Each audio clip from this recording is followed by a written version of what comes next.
Avengers!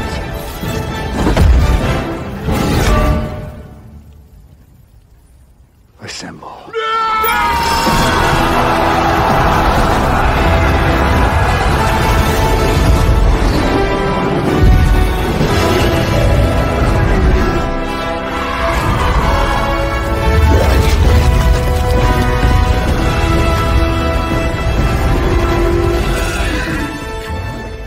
Salut tout le monde et bienvenue dans ce nouvel épisode spécial de Marvel Initiative.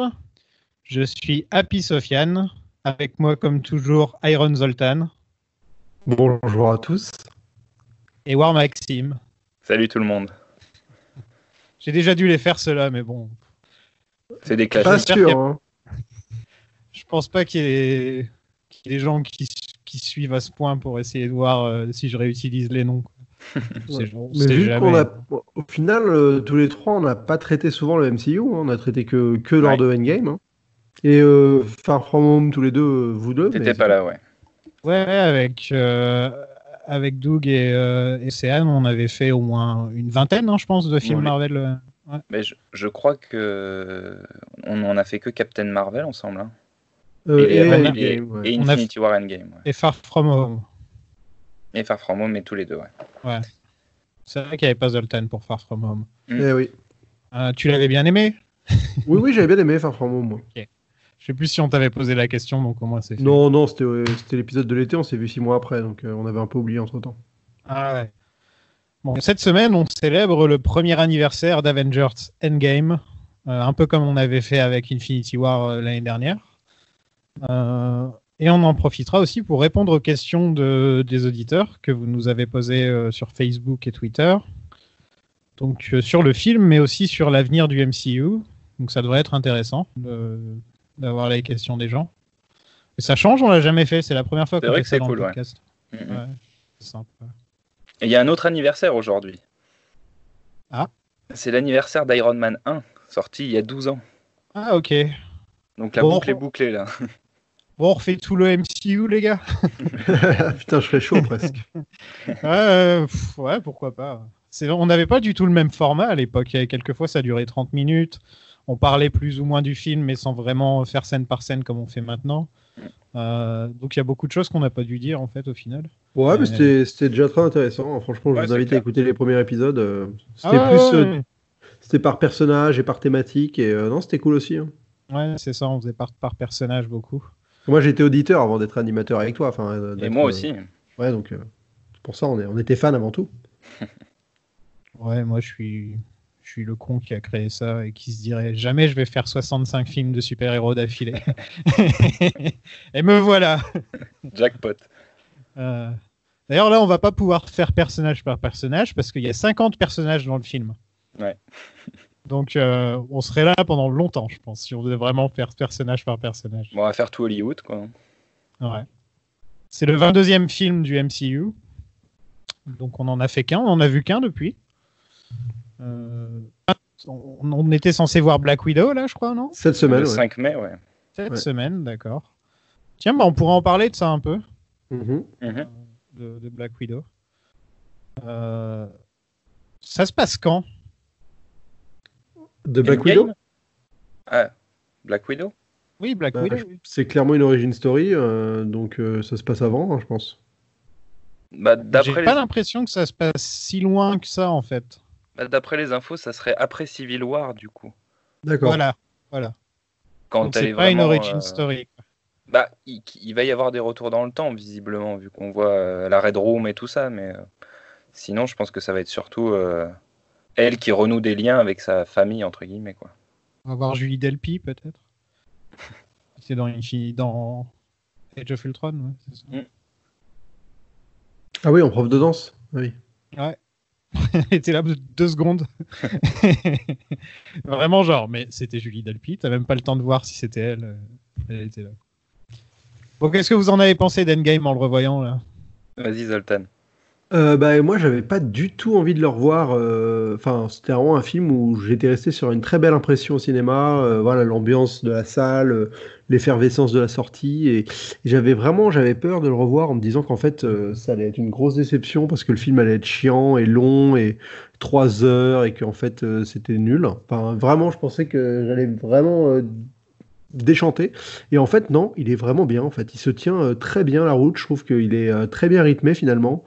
J'avais oublié à quel point le début était à ce point-là plombant et qui prenait son temps volontairement pour installer cette atmosphère. Le coup du casse dans le temps, mine de rien, c'est quand même assez divertissant et t'as pas le temps de t'emmerder.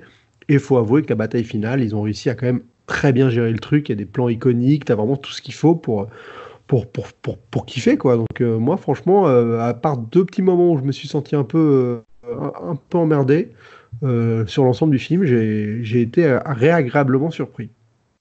Moi, c'est un peu pareil. Je redoutais un peu le revisionnage parce que je l'avais vu 2 fois au moment de la sortie et vraiment pas depuis. Et c'est vrai que, plutôt, ouais, bien surpris même si pour moi, j'ai une petite préférence pour Infinity War dans le duo, quoi.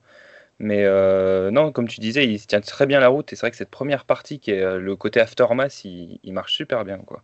Et je l'ai un peu redécouvert aussi, ce côté-là du film, parce que j'avais surtout en tête le côté bataille finale et explosion avec le retour dans les anciens films et tout ça. Et au final, ouais, non, le début est aussi très très bon, quoi. Donc plutôt un bon revisionnage pour moi. Moi, j'ai adoré.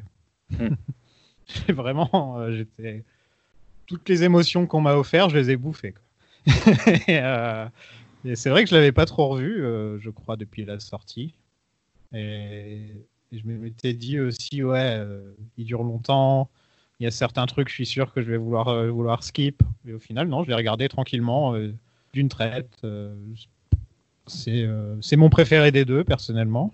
Ouais, moi je pense aussi finalement. Ouais. Ah ouais. C'est un débat qu'on pourrait avoir, mais j'aime bien, comme tu le dis, le début avec l'ambiance post-apocalyptique un peu, où on nous explique que c'est quoi, les baleines sont revenues à New York ou les trucs comme ça, et ça fait un peu penser à ce qu'on est en train de vivre en ce moment, où on dit regarde, il y a une méduse à Venise. Ouais, même c'est avec les rues vides, les stades de baseball où il n'y a plus rien. Ça fait. Là, en ce moment, c'est assez intéressant à regarder. Il y a des échos. Ça fait écho, quand j'ai vu toutes les premières scènes, je fais c'est vraiment.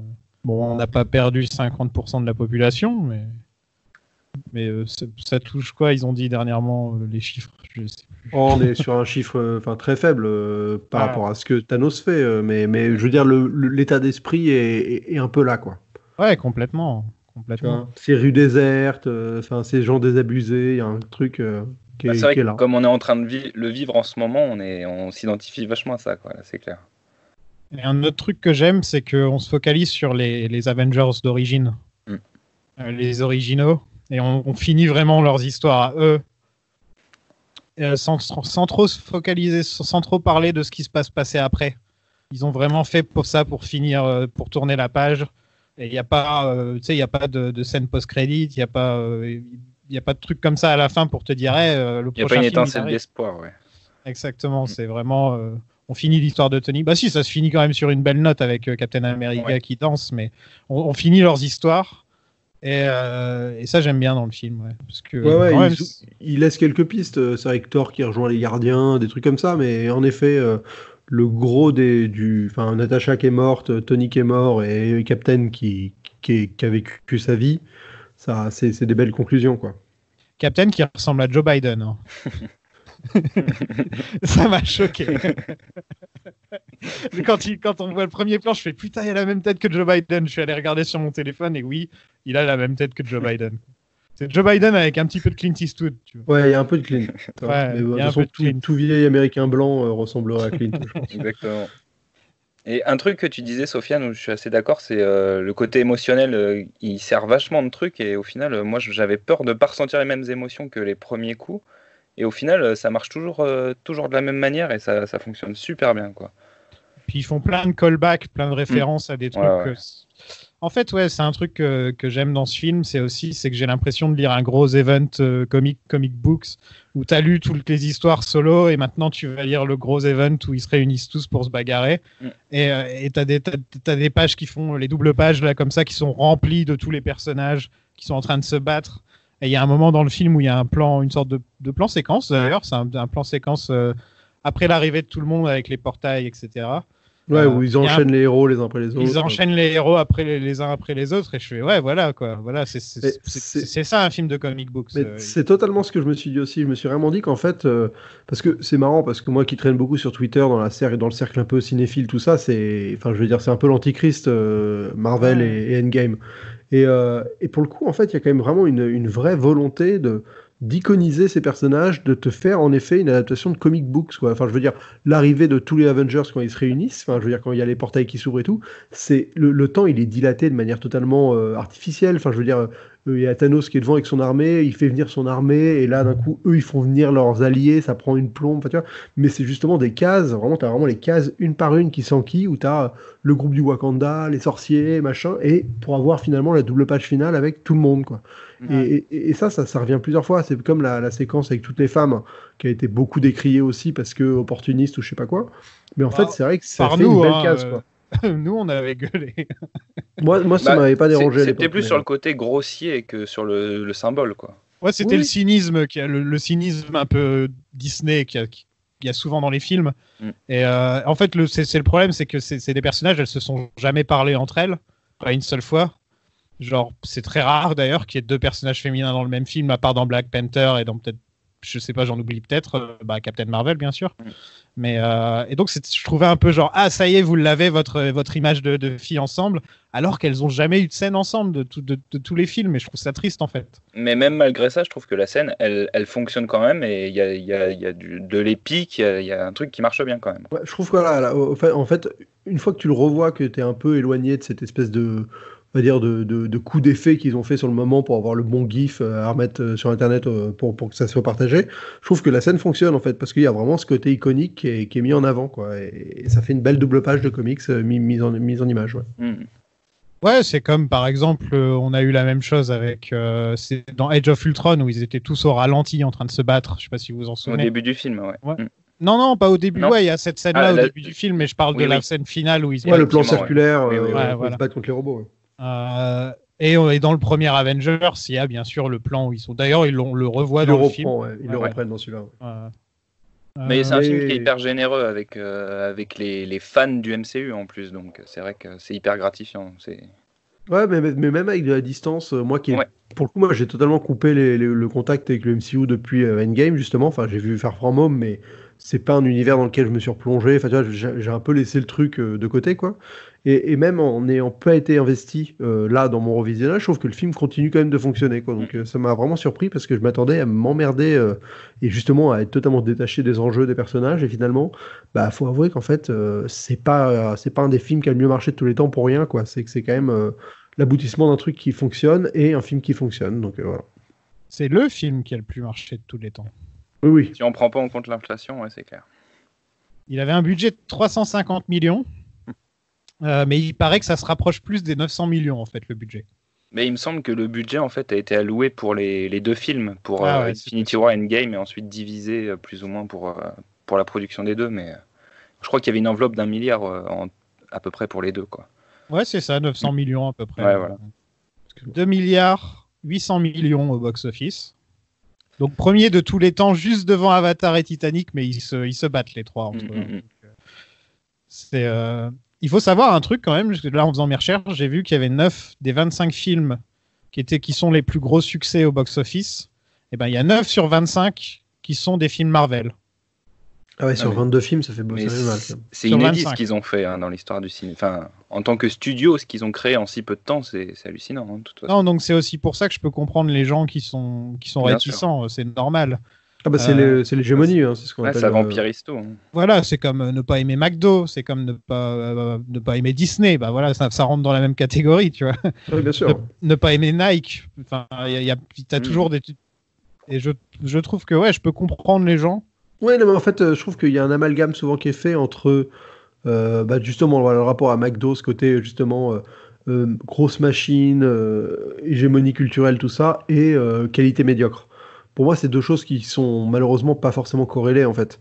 C'est-à-dire que Avengers, moi je trouve que c'est un bon film, même la facture est plutôt de qualité. Enfin, tu vois, il y a un côté soap, donc ça c'est de base, c'est un truc d'Avengers. En effet, dans celui-là, je trouve particulièrement qui est accentué.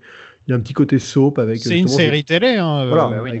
mais bon, avec cette espèce d'aspect sériel, mais la facture du film, elle est quand même franchement plus qu'honorable. Il y a des beaux plans, il y a de l'épique, il y a des persos qui sont bien interprétés, il y a de l'argent où il faut, quand il faut. Il n'y a pas un truc qui dénote, c'est bien écrit, c'est surtout très bien écrit, et tous leurs films sont bien écrits au MCU, je pense que c'est là la plus grosse force. Tu vois, Pas tous.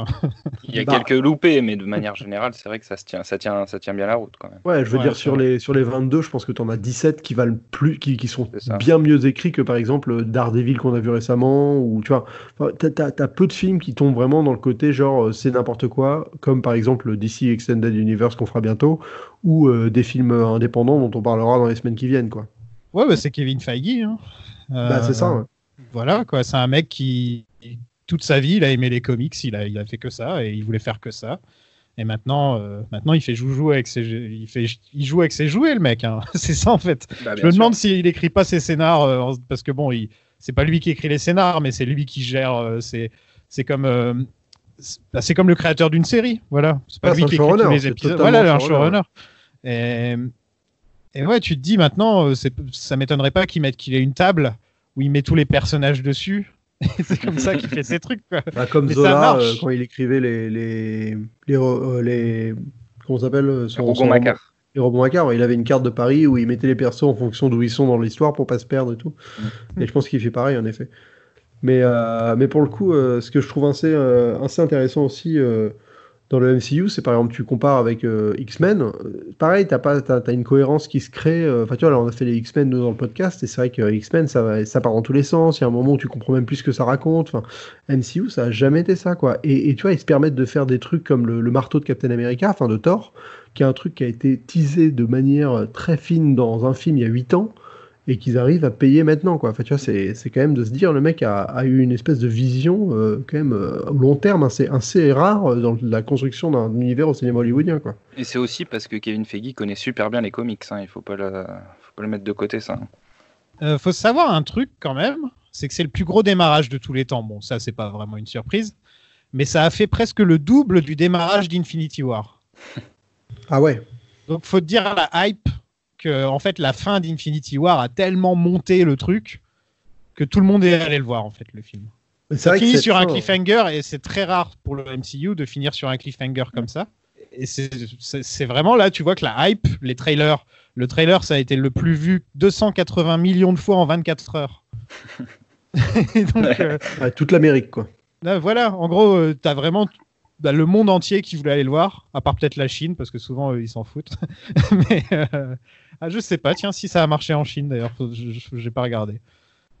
Et ouais, donc voilà quoi. Tu te dis vraiment la fin avec les personnages qui disparaissent et tout ça, c'est vraiment le truc qui a accroché tout le monde, quoi. Ah mais moi je trouvais que cette année qu'on avait vécue avec la fin de Infinity War était assez dingue, hein. Enfin franchement ils avaient eu un culot. Moi je suis heureux de l'avoir vécu pleinement, quoi, parce que c'est un truc qui avec le temps n'aura plus d'impact, parce que les gens auront. Enfin, voilà, une fois que tu sais comment ça se finit, de toute façon t'as plus. Ça a évidemment diminué l'impact qu'on a vécu. Mais cette fin d'Infinity War en salle, moi, ça a été un de mes vrais moments marquants. Moi, honnêtement, qui n'ai pas vécu le retour du Jedi, l'Empire contre-attaque en salle, Infinity War a été mon Empire contre-attaque là-dessus, quoi. Ce vrai choc de me dire, putain, ils ont osé, quoi. Et ça, c'était fort. Et c'est pour ça qu'en effet, moi, Endgame, j'étais à minuit dans la salle, comme à mon avis, quasiment chacun de vous, parce qu'il n'y avait pas d'autre alternative. Tu avais envie de pas te faire spoiler quoi que ce soit, de savoir exactement. Enfin, t'étais saucé comme jamais, quoi. Ouais, moi, ça m'a fait ça avec le premier Avengers, où il y a eu une vraie réaction dans la salle quand il y a eu le plan là, autour d'eux. Et ensuite, j'ai dû attendre jusqu'à Infinity War, mais là, c'est pas pareil. Les gens, ils sont pas devenus fous, quoi. C'est vraiment Endgame, quand tous les personnages sont arrivés, que là, j'ai eu le même effet. Et c'est vrai que Infinity War, c'était spécial parce qu'il y avait une sorte de silence dans la salle quand tous les personnages ont commencé à mourir, comme si les gens commençaient à comprendre ce qui était en train de se passer. Et surtout quand ça se finit, le moment où ça se finit, t'as l'impression que genre les gens ils sont là genre non mais ils attendent qu'il y ait une nouvelle scène pour dire non, en fait, ils sont tous revenus, en fait, tu vois. Ah, bah, je trouvais ça fort, hein, parce que Ouais, c'était franchement. marquant. Ouais, et en plus, moi, je faisais partie de ceux qui avaient vraiment pris le parti pris d'y croire, enfin, de jouer le jeu, quoi, pas d'être dans le scepticisme total en se disant, mais ça va être annulé. Oui, enfin, là, cette année-là, t'as le droit d'y croire. Ils Ouais. l'ont fait exprès. T'as le droit de te dire, putain, merde, ils sont morts, quoi. Ça arrivera pas après. C'est-à-dire que maintenant, en 2020, on peut pas dire, ah, bah, les Avengers, ils sont morts. Bah non, on le sait, on a vu Endgame. Mais on avait un an pour vivre cette espèce d'inconnu qui était quand même, je trouve, assez forte, quoi. Bah, à partir du moment où tu voyais que c'était les Avengers d'origine qui restaient en vie, tu pouvais te dire bon, ok. En plus, c'était surtout que ils ont aussi fait l'erreur et c'est à cause de Sony. Ils ont annoncé le prochain Spider-Man Oui, très rapidement. Ça, c'était une erreur, ouais. Et ça, c'est Sony. Hein. C'était entièrement Sony apparemment. Donc Kevin Feige, il voulait que ce soit après Endgame, on annonce le film, quoi. Tu vois. Ouais, c'est vrai, ils ont merdé. C'est une des seules boulettes du MCU récemment d'ailleurs, hein. Dans le MCU en tout cas. Bah, ouais, moi j'aurais envie de En dire termes de que Black communication. Widow c'est quand même étrange aussi quand même. On attend de le voir le film, mais C'est vrai. sur le papier c'est quand même, ça paraît quand même très étrange comme projet. Je me demande s'ils n'avaient pas un contrat avec Scarlett Johansson et dire Ouais, bon, je au bout pense. d'un moment on fait un film, au bout d'un moment tu es je obligé de pense. faire un film. Et... Je pense, mais ça ressemble à une erreur de parcours parce que le film il va clairement finir sur Disney+. Enfin, tout le monde s'en fout. C'est vrai qu'il n'y voilà. a pas de hype. Hein. Moi, le personnage, j'aime bien, mais j'ai l'impression que, comme souvent c'était écrit par quelqu'un de différent, ils n'ont jamais eu une vraie, une idée générale de qui est Black Widow dans les films, j'ai l'impression. C'est un des personnages ensuite, qui change le plus d'un film à l'autre. Hein. Voilà. Il s'amuse à changer sa coupe de cheveux à chaque film, mais en même temps, il change sa personnalité. Elle était super cool dans Winter Soldier, ça faut pas l'oublier. C'était vraiment la meilleure fois où la meilleure utilisation de Black Widow, c'était dans Winter Soldier, de loin, je pense. Ouais, mais franchement, le perso en soi, il a pas grand intérêt. Enfin, tu vois, c'est genre une espionne avec des petits gadgets pas très funky. Enfin, quand t'es entouré par des persos comme Iron Man, Hulk, même Ant-Man, franchement, Black Widow, c'est quand même vraiment le moins intéressant de tous, mais non? le personnage en soi est pas hyper intéressant, mais dans les liens qu'elle a avec tous les autres personnages, c'est un vrai élément fondateur dans les Avengers, et je trouve que là-dessus, il est intéressant quand même, quoi. Ah oui, oui, je veux dire, mais non, mais dans les films, il peut avoir du potentiel, mais de faire un film perso sur ça, bon, enfin, moi, je vois C'est pas trop le compliqué. potentiel, quoi. Moi, j'aimerais qu'il fasse un vrai film d'espionnage, en fait. Que ce soit une espionne russe, il y a moyen de faire un truc intéressant. Bon, pas comme le film avec Jennifer Lawrence, là, mais on se comprend. Ouais, mais qu'est-ce que ça vient vraiment? Est-ce que ça a vraiment intérêt au sein du MCU de faire un film comme ça? Enfin, tu vois, je me pose C'est la un peu question, tard, quoi. en fait. Il Oui. aurait dû venir avant, ce film. Mais ils y ont pas cru au il a eu moment. une phase de retard. Bah, en fait, ça aurait dû être Iron Man 2, mais un peu mieux, quoi. Enfin, ils auraient Elle fait. apparaît 20 minutes, elle apparaît 10 minutes Non, mais dans Iron Man. ils auraient fait, à la place d'Iron Man 2, ils auraient fait un Black Widow en ayant un petit lien avec Iron Man, tu vois, ça aurait déjà été un peu plus intéressant. Je pense que Ouais, ça c'était permet de c'était développer le moment, Hawkeye quoi. aussi au passage. Ça permet de développer Hawkeye, qui apparaît dans Avengers, genre on le voit. Et On le il voit se un fait quart de lobotomiser dès le début, et après, c'est un zombie tout le film. Non, puis même on le voit dans Thor un quart de seconde, le mec. Donc, Ah oui, dans Thor, j'ai dans un vu, quart de ouais, seconde. ouais. ouais, voilà.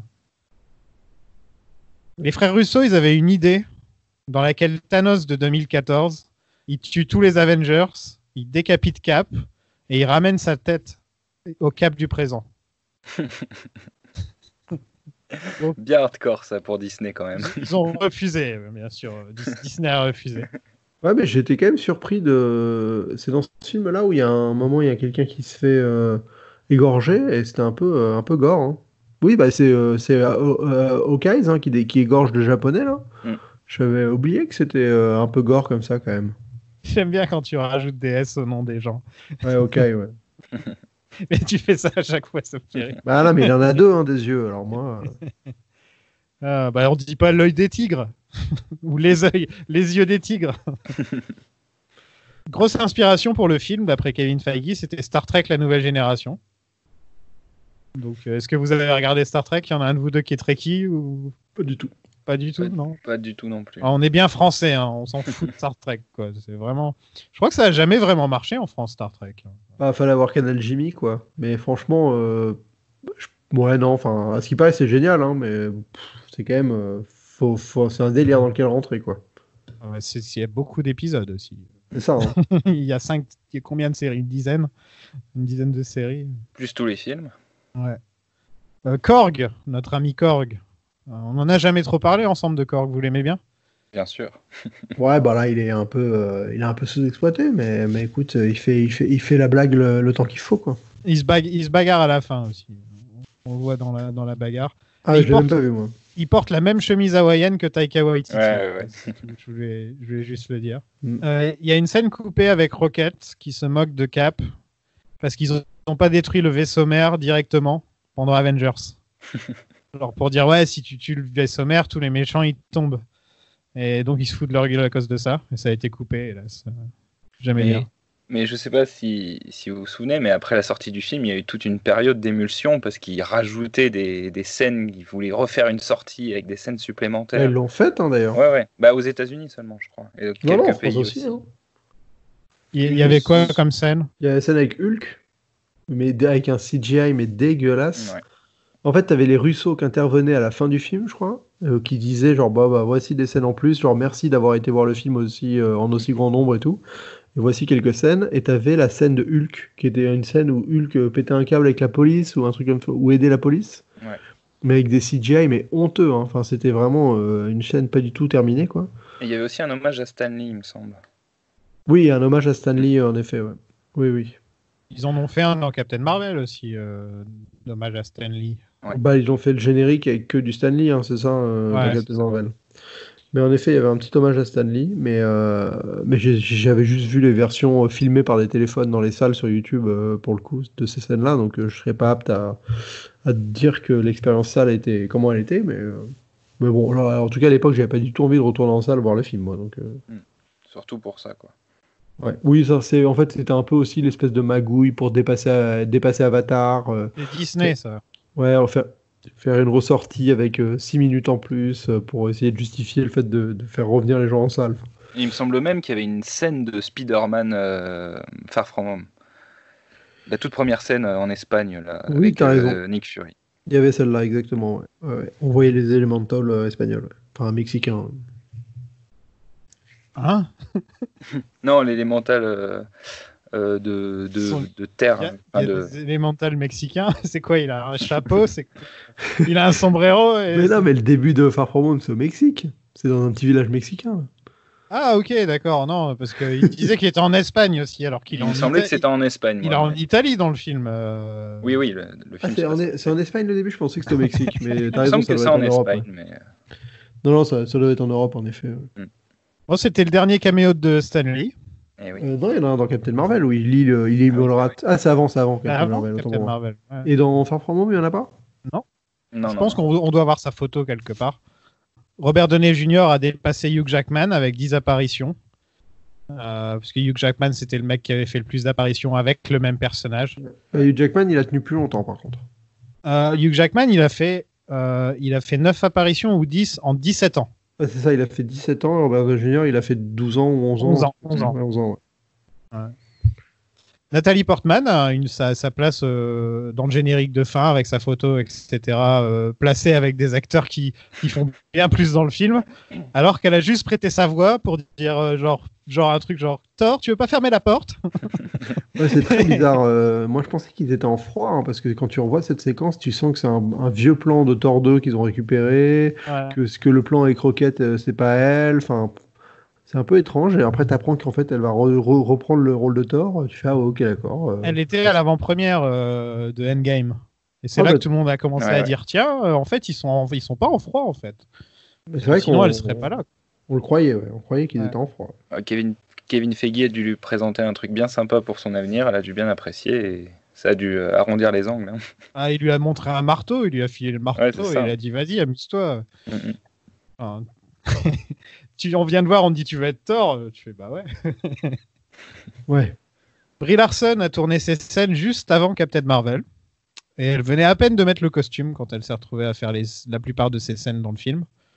Et elle a aussi une perruque quand elle a les cheveux courts. Ça lui fait une coupe un peu d'Hillary Clinton.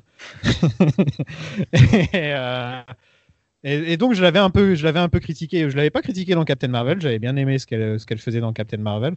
Mais quand on avait fait l'épisode sur Endgame, j'avais dit, on dirait qu'elle est un peu endormie, qu'elle se demande ce qu'elle fout là, quoi. Et maintenant que j'ai lu que en fait, elle venait à peine d'arriver, je comprends. Tu sais, ça doit pas être facile parce que les autres, ils ont tous eu des années à construire leur personnage. Et elle, on la balance comme ça. Bon, bah, t'es Superman en gros. Ouais, c'est le problème, hein, c'est vraiment. Et donc je comprends parce que je m'étais fait engueuler par pas mal de gens parce que j'avais dit du mal d'elle. Et donc je suis désolé si peut-être j'étais de mauvaise humeur et dans ma manière de le dire, j'avais peut-être pas choisi les bons mots. Non, mais t'es rentré aussi dans une hype. Il y avait une hype de hate un peu. Enfin, t'étais pas rentré dedans, non, je veux dire. Mais, jamais. Moi, j'ai toujours aimé Brie Larson depuis non, Community. mais je pense que tu t'es fait tomber dessus parce que elle s'en prenait beaucoup sur la gueule et que ça faisait voilà, que rajouter le truc, quoi. Ouais, non, moi, Brie Larson, j'ai toujours bien aimé comme actrice dans tous les films et les séries dans lesquelles je l'ai vue. J'ai aucun souvenir d'elle dans Community, c'est horrible. C'est la copine d'Abed dans Community. Ouais, mais c'est saison combien parce que...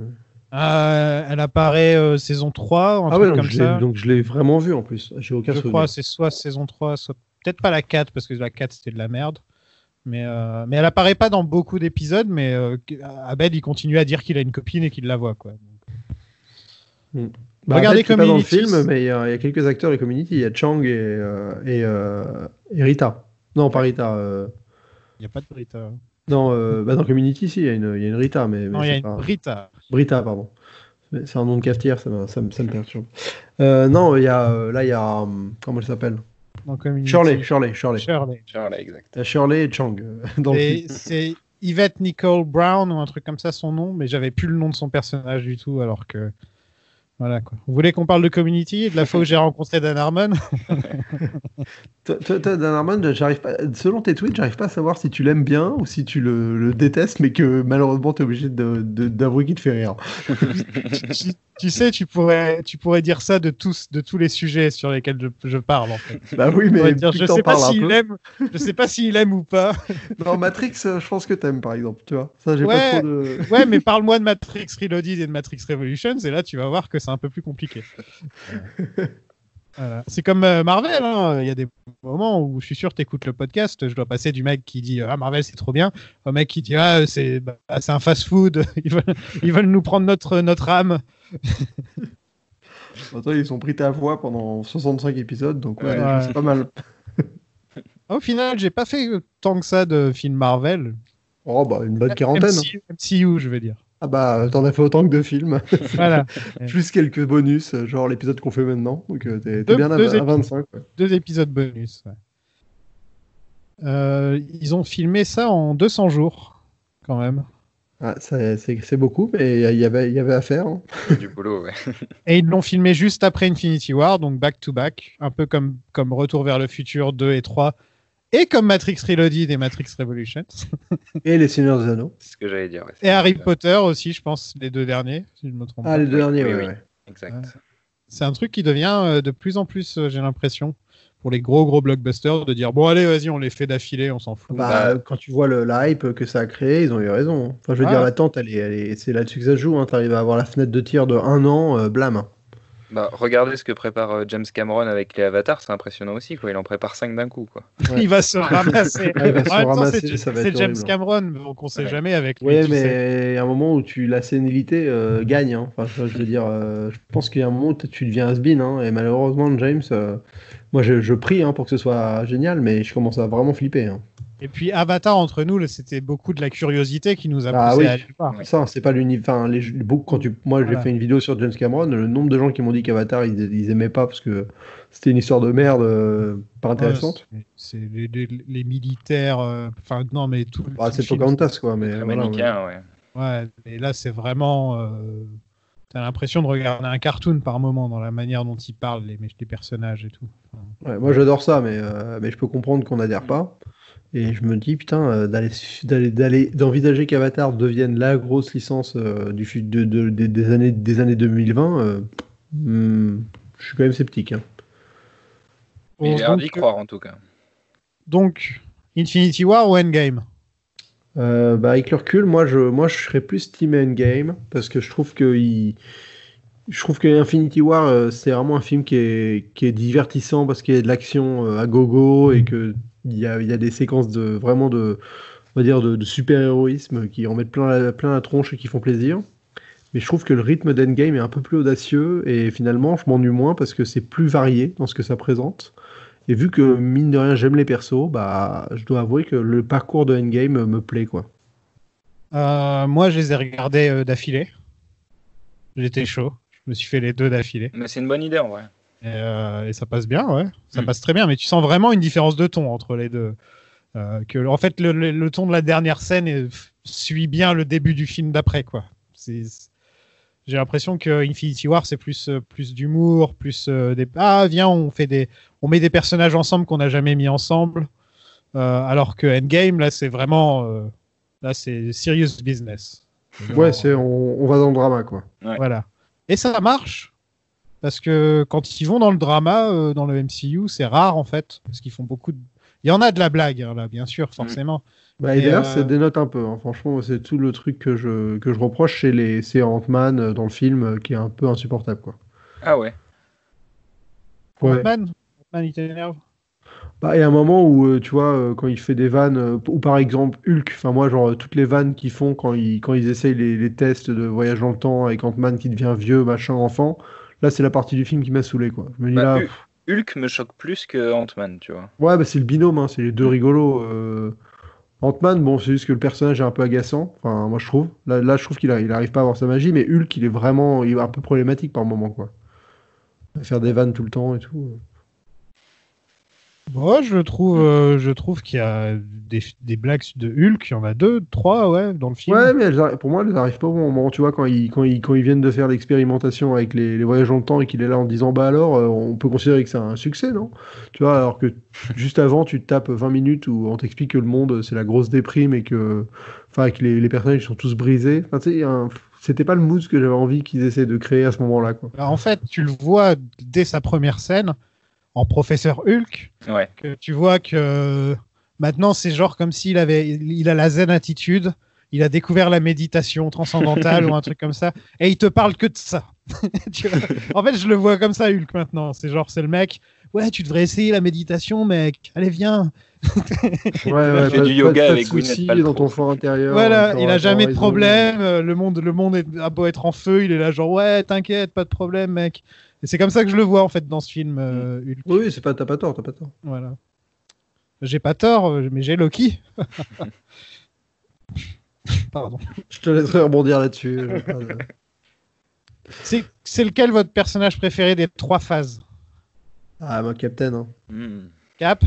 Ouais, je trouve que c'est vraiment celui qui a la plus belle progression, qui a le parcours le plus émouvant, qui se bat, qui a les combats les plus intéressants aussi, je trouve, au final. Enfin, moi, j'aime beaucoup Cap, ouais. Les Russo, ils l'aiment beaucoup aussi, parce que ah là là, les scènes quand ils se battent contre Thanos... Ils sont généreux. Et là, genre, ouais, ils se font plaisir. Et puis, ils font un Captain contre Captain et tout. Enfin, tu sens vraiment là... Ils sont à 2 doigts de nous refaire la scène de l'ascenseur. Ils sont vraiment chauds dans ce film sur Captain. Ouais, Captain, ça a toujours été mon préféré aussi. Mais maintenant, c'est Thor. Voilà. C'est devenu Thor.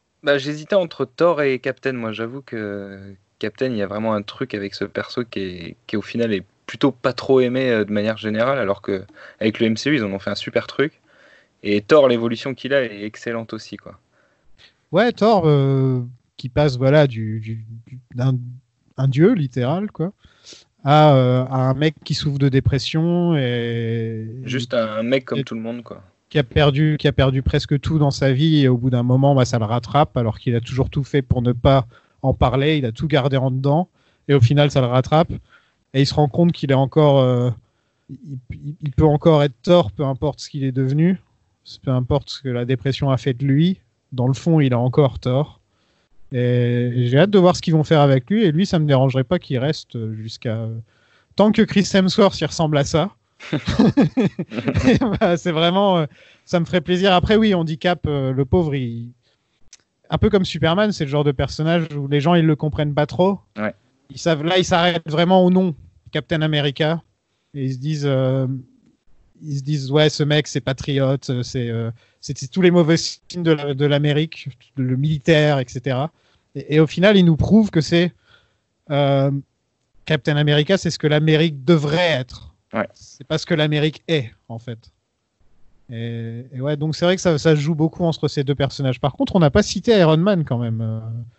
C'est un peu triste, quoi. Robert Downey Jr., il a porté le truc. Iron Man, il nous fait passer un peu par toutes les émotions jusqu'à l'agacement. Des fois, j'avoue que même si c'est un personnage que j'adore, surtout dans le MCU, mais il y a des moments où c'est presque trop Iron Man, quoi. Il y a trop la patte Iron Man sur tout le reste, quoi. Ouais, enfin, pas trop Robert Downey Jr. Oui, Robert Downey Jr., pardon. Non, mais c'est vrai. Après, Iron Man, je trouve que le problème de Iron Man, c'est que mine de rien, c'est un perso qui a quand même quelques casseroles qu'ils ont jamais clairement réglées et qui a passé toute une partie de certaines phases MCU à être vraiment détestable, quoi. Enfin, Iron Man dans Civil War et dans Age of Ultron, il est quand même franchement détestable, quoi. Mais en fait, il souffre de PTSD, enfin de PTSD, comme on dit. Et ouais, donc il a le stress post-traumatique et il en souffre pendant toutes les phases, en fait, jusqu'à ce qu'enfin il se retrouve face à face avec Thanos. Et là, il règle le problème. Enfin, le problème se règle lui-même, c'est-à-dire que Thanos gagne. Et après, il peut enfin vivre sa vie, avoir une fille, vivre sa vie tranquille, parce qu'enfin, il a réglé son problème de stress post-traumatique. Et donc, il y a quand même des trucs. Ils n'ont pas mis son alcoolisme, par exemple, qui est dans les comics. Parce que c'est Disney. Mais ils l'ont traité dans les films d'avant déjà. Dans Iron Man 2, très rapidement. Légèrement. Ouais, voilà. Il y a comme une soirée où il est bourré, où il danse avec ses armures et tout. Ouais, mais là on parle du vrai alcoolisme, de celui du gars qui tremble et qui est mal, quoi. Tu vois. On parle pas juste de il était bourré à sa soirée, quoi. Ah pour Disney, moi c'est leur manière de le faire, quoi, pour moi. C'était pas Disney à l'époque. Oui, c'est vrai. Mais d'ailleurs, ça se sentait, il y a quand même un petit changement de ton. Je sais plus quand Disney est arrivé d'ailleurs. Je crois que c'est arrivé dans les eaux de. Je crois que c'est arrivé vers Avengers, non? Ou après Avengers, non? Je crois vers Avengers. Ouais. C'est qui le pire personnage des Trois Faces pour vous? Difficile. Ouais, même moi je sais pas. Je pense que le plus inconsistant, malheureusement, c'est Romanoff. Mais le pire, ce serait Rude, parce que mine de rien, elle est pas. Enfin, tu vois, c'est pas horrible. Elle a des bons trucs, elle a des très bonnes scènes quand même. On va pas... Moi, j'avoue que c'est pas celle que je blâmerais le plus. Rien que ces scènes de combat où elle fait toujours le coup avec les jambes, là, attraper les mecs avec les jambes. Moi, j'aime bien, tu vois, c'est sa marque de fabrique, j'aime bien. Ça, moi, je dois avouer qu'avec le recul, en fait, ça doit être Ant-Man. Hein, parce que j'aime bien son premier film solo. Mais j'aime pas du tout son deuxième. Je trouve que son apparition en Civil War, elle est ultra forcée. Et là, dans ce film-là, il m'énerve aussi. Donc au final, je dirais Ant-Man. Moi, je vais dire Darcy. Ah oui, non mais d'accord. Non, je déconne. On va pas tirer sur Darcy. Je vais défendre Ant-Man, moi. Moi, je vais dire... Il y a quand même pas mal de personnages féminins, genre Rachel McAdams dans Doctor Strange où on leur a rien donné, Nathalie Portman pendant 2 films où on lui a rien donné. Donc vous parlez des persos moi je pensais qu'on parlait des persos qui traversent un peu les phases, quoi. Là, tu la verras plus jamais. Je me demande d'ailleurs dans le 2, est-ce qu'on va la revoir ou elle est censée revenir, ou parce que c'était censé être ça allait être sa femme dans les films d'après, quoi. Tu sens qu'ils essaient à chaque fois et ils échouent aussi à chaque fois. Ils ont réussi qu'avec Pepper Potts. Ils ont réussi qu'avec Pepper au final, je pense. Ouais, et je pense qu'ils ont réussi parce que c'était initié par autre chose que Disney, quoi. Mais c'est vrai que, en effet, Disney niveau romance, ils ont quand même vraiment du mal. Hein. Parce que y a qu'à voir dans Star Wars. Hein. Enfin, je veux dire, la nouvelle trilogie Star Wars et la romance, c'est quand même le naufrage absolu, quoi. Ouais. Entre autres. Je peux le dire. Et t'as dit, Maxime, qui était ton pire personnage? Ouais, mais j'ai pas vraiment de perso qui... Peut-être Vision, à la limite, où j'ai été déçu de pas mal de trucs avec ce perso. Mais j'aurais aimé en voir plus. Mais sinon, à part ça... On va en voir plus. J'espère bien. Dans la série, oui. Oui, t'as pas besoin d'espérer. Hein. C'est dans le titre. C'est dans le titre. Oui, bien sûr. Meilleur méchant de l'histoire du MCU. Ouais, évidemment. Hein. Thanos. Hein. Je m'attendais à du Loki. Non, même pas. Ok. Loki, non, je trouve que Thanos. Loki a plus un rôle d'anti-héros, enfin il est entre les deux maintenant, donc c'est plus compliqué, j'avoue, de le mettre en vrai Big Bad. J'aime bien, moi, le côté que ce soit Thanos ou Loki, ils sont très shakespeariens. Tu regardes leurs histoires, c'est toujours des trucs de famille, tu sais, avec ses 2 filles adoptives, etc. Enfin, il y a un truc, Loki, bien sûr, lui, il n'y a pas plus shakespearien que lui, c'est limite sur son front. Ouais, c'est clair. Ouais. Et je trouve que Thanos, il a ce côté aussi. Il fait des longs monologues à chaque fois. Tu sais, il aime bien s'écouter parler, t'as l'impression. Ouais, donc je ça suis moi, inévitable. voilà, ça se jouerait entre ces deux-là. Mais par contre, oui, on l'a pas dit, mais Josh Brolin, il est au top en Thanos. Ouais. Hein. Il est parfait, hein. Franchement. Sa voix, vraiment, c'était le choix parfait. Et tu compares ça à ce qu'il a fait en Cable dans Deadpool 2. Et tu te dis, putain, il y a quand même, c'est quand même autre chose, quoi. Mais il a vraiment réussi à donner vie au personnage de Thanos, qui est un personnage que je pense ils ont dû passer pas mal de temps à se casser les dents dessus pour trouver une bonne solution pour l'adapter, ce mec-là. Ouais, parce que sur le papier, il est quand même laid. Hein. Enfin, je veux dire, c'est un putain de monsieur propre orange, violet.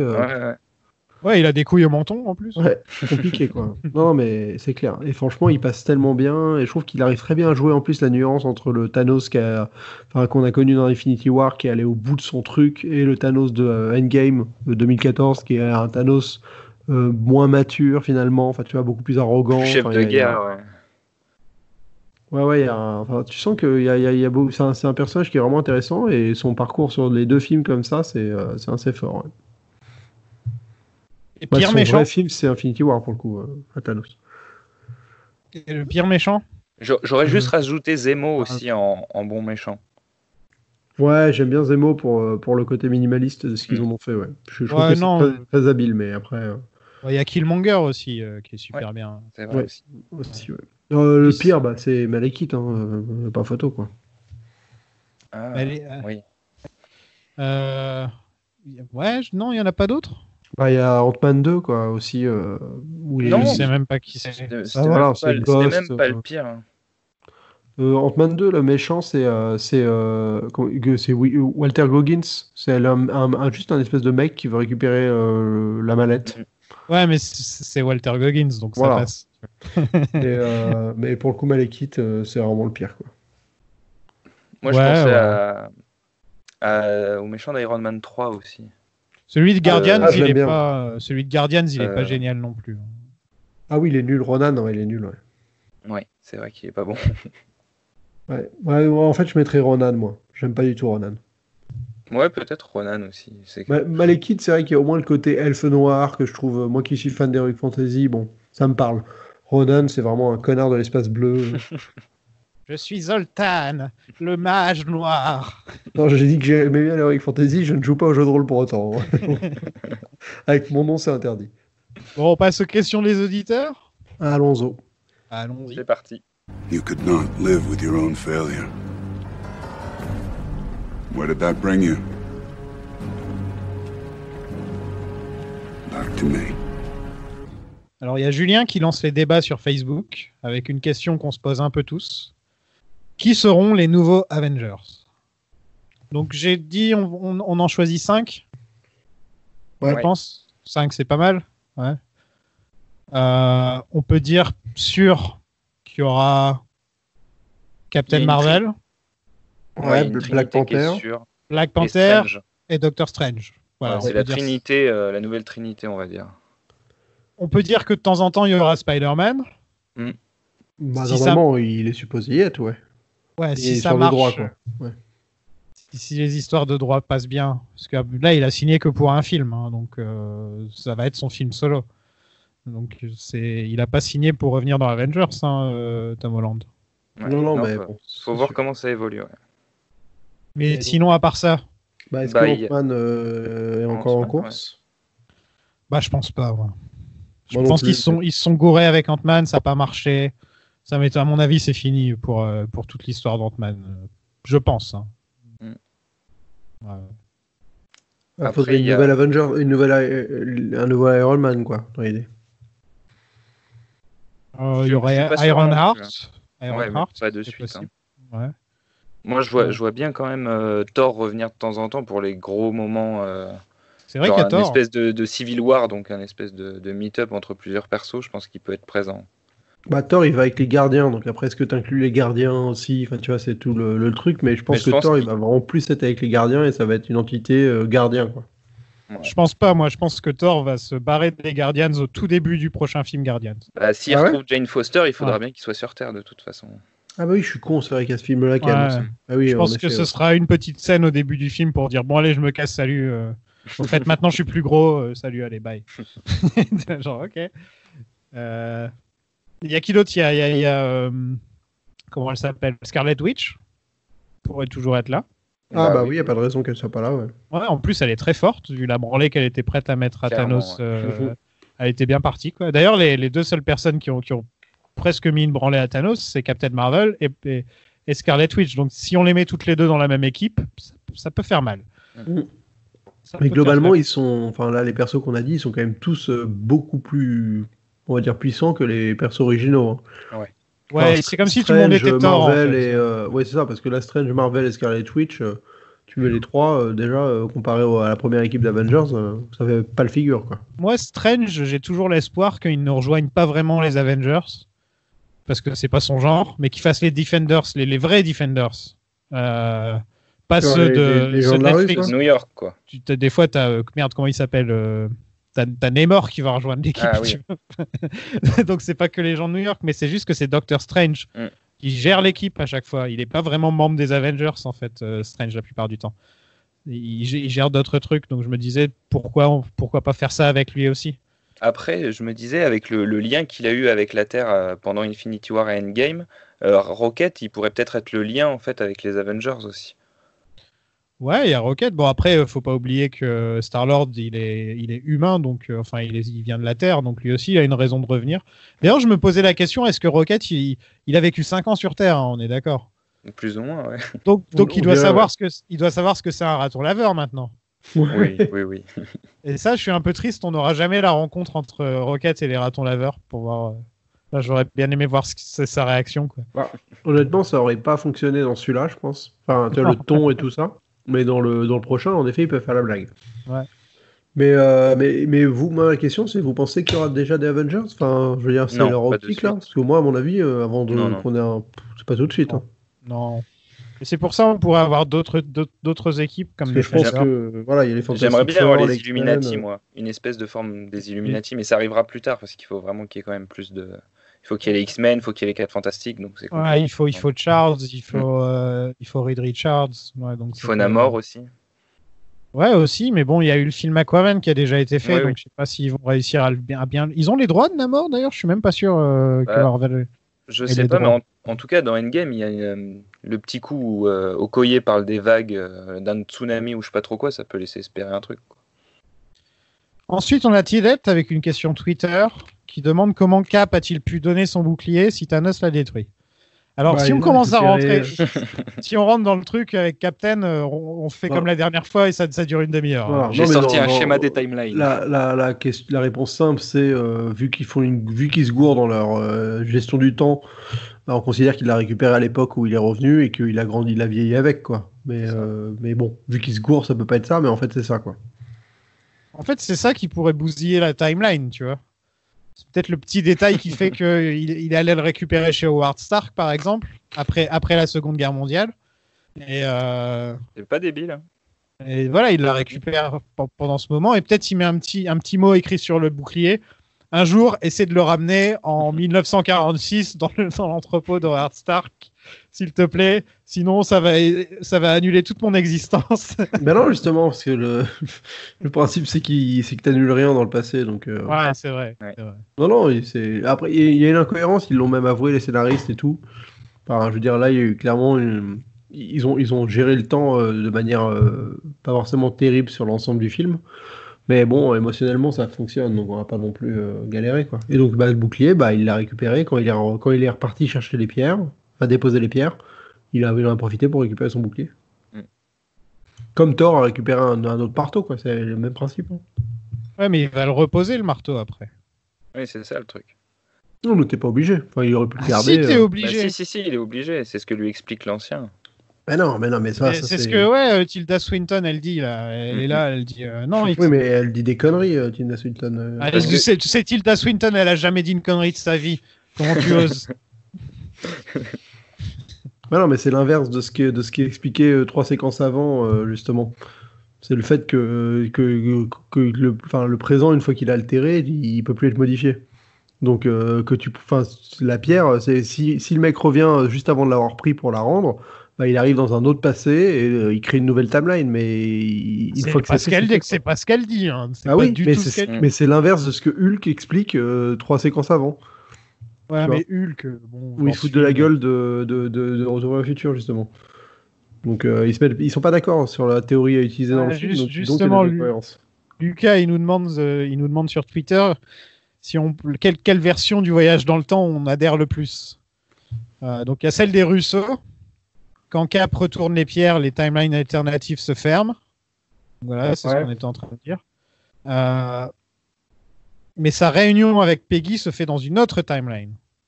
Non, mais c'est bidon, enfin, ça veut rien dire.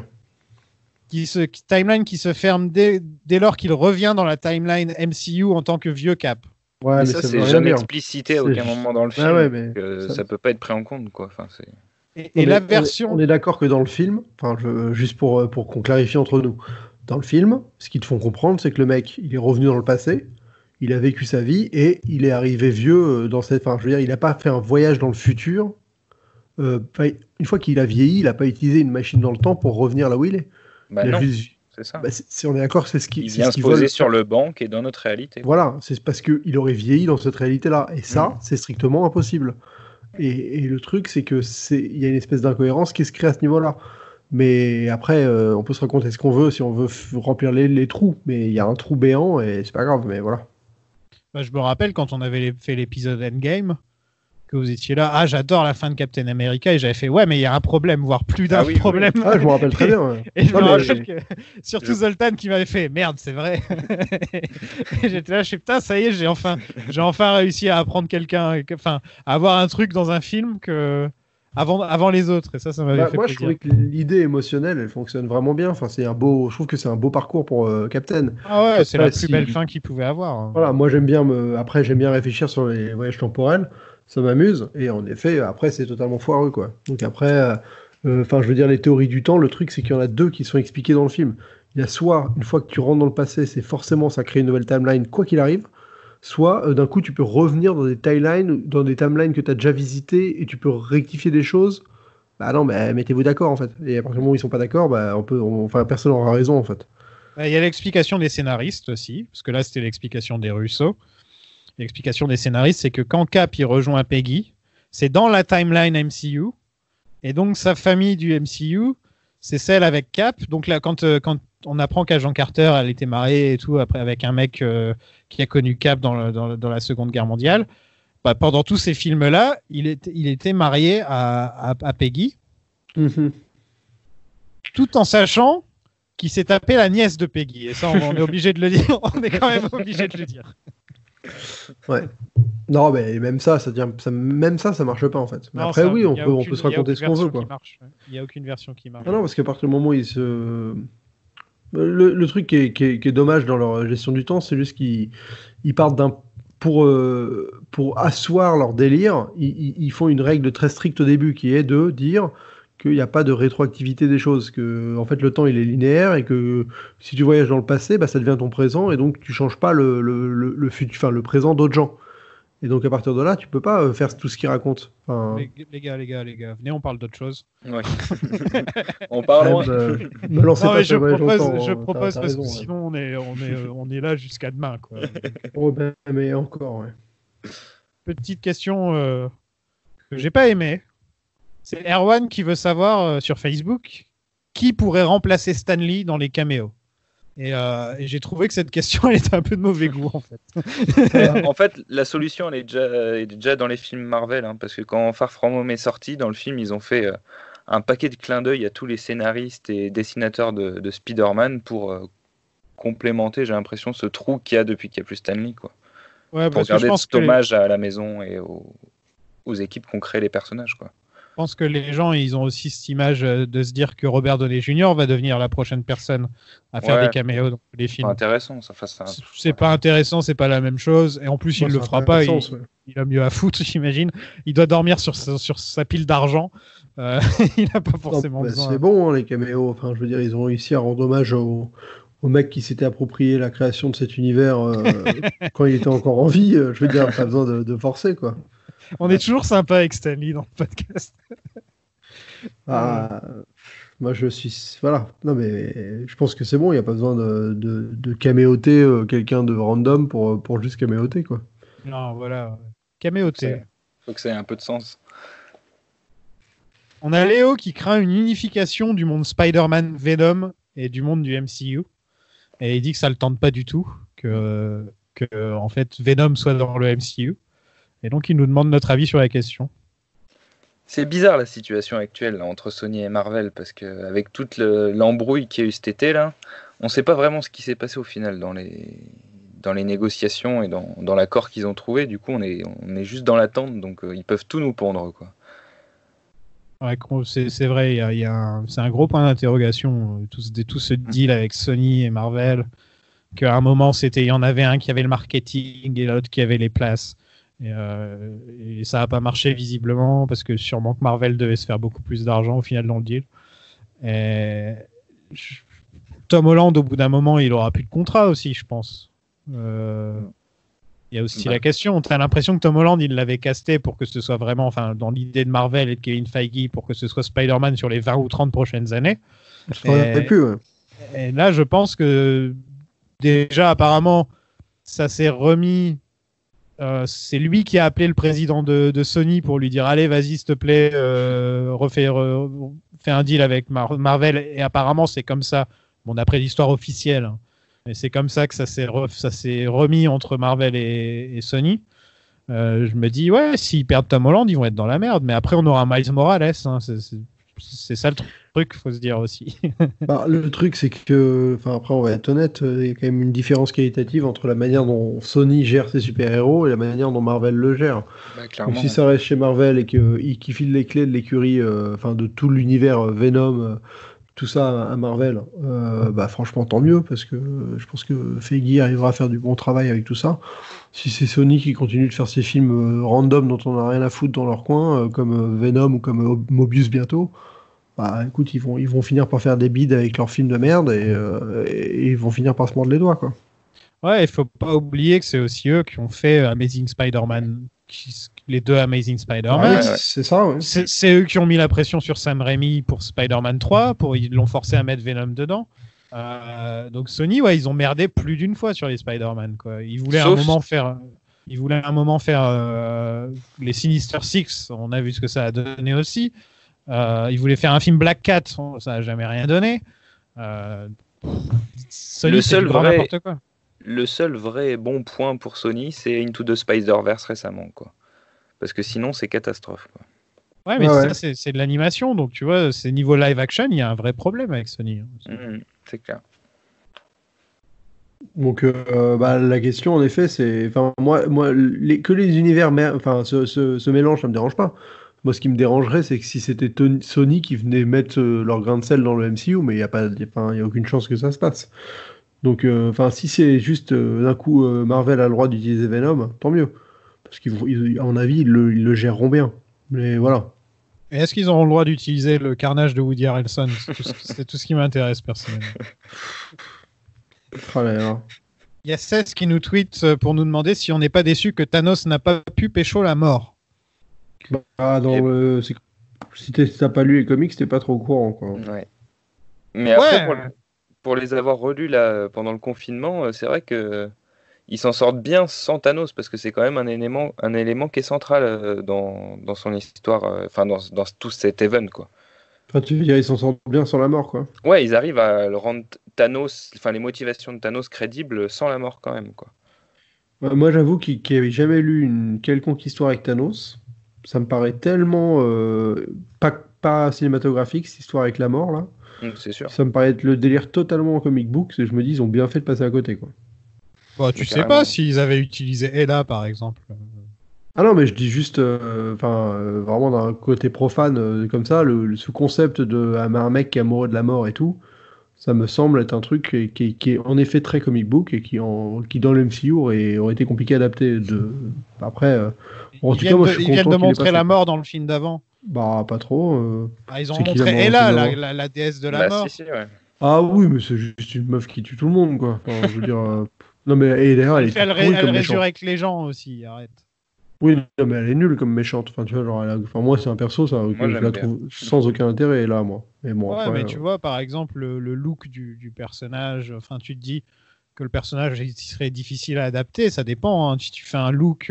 Regarde, ils ont réussi à te faire le Red Skull avec en mode fantôme.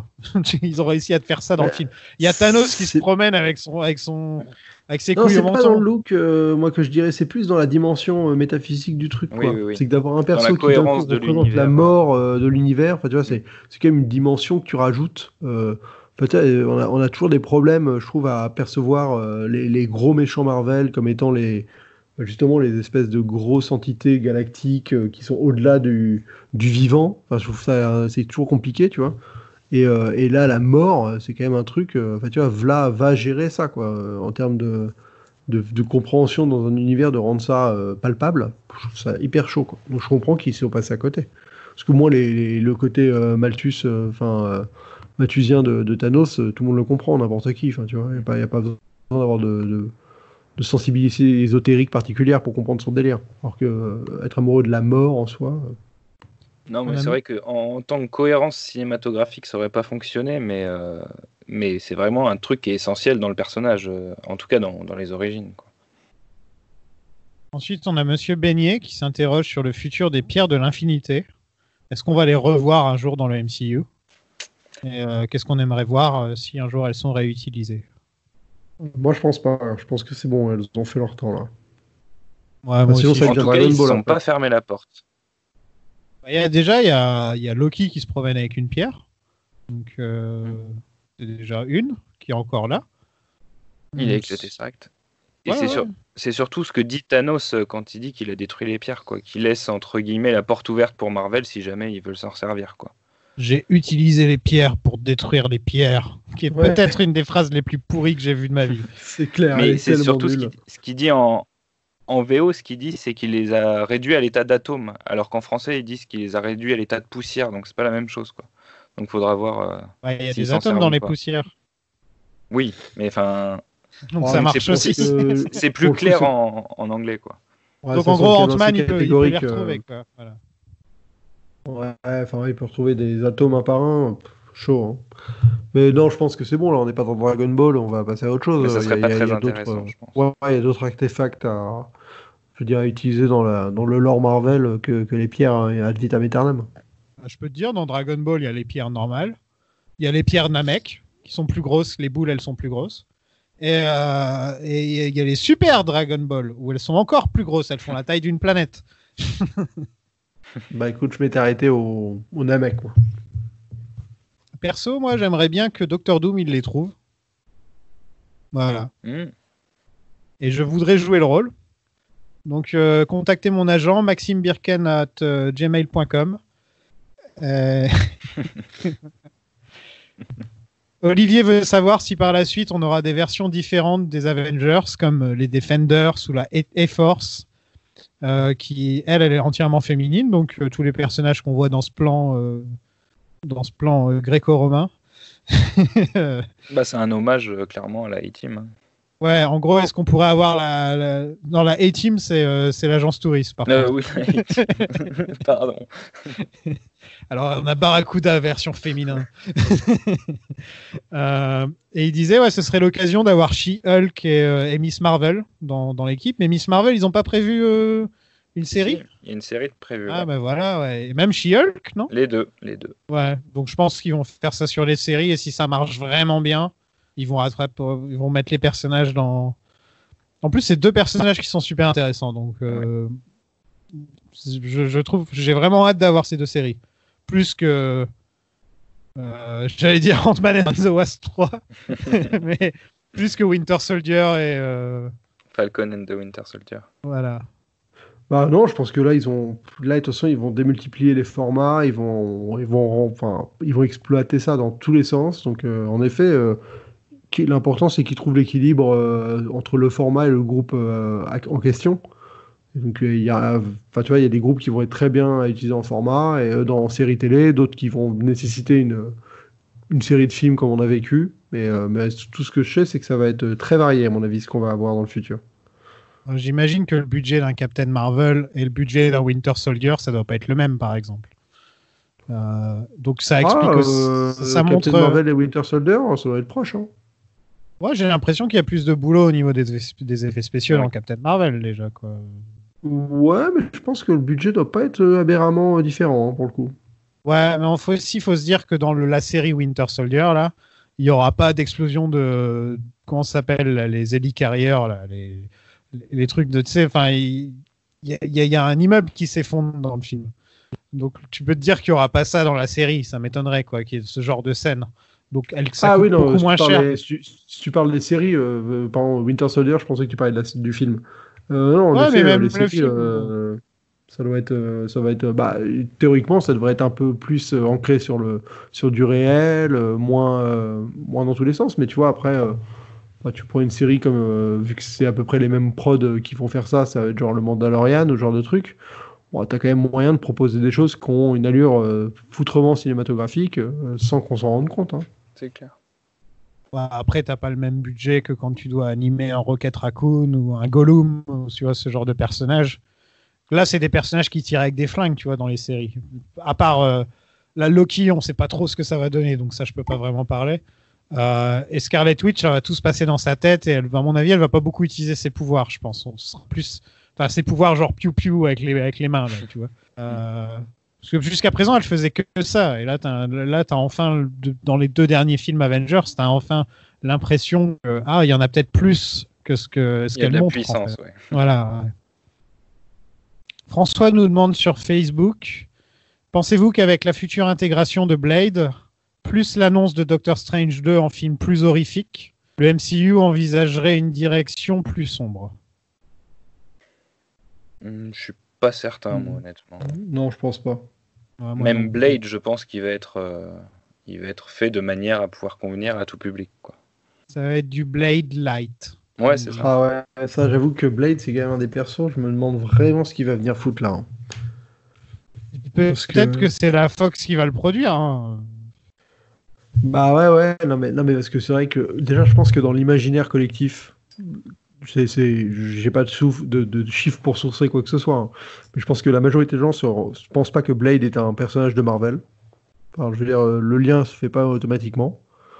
Et maintenant un peu plus, je pense. Oui, parce qu'il y a eu des annonces, mais je veux dire, c'est pas genre évident, tu vois, genre Blade n'est pas un super-héros ou ce genre de truc.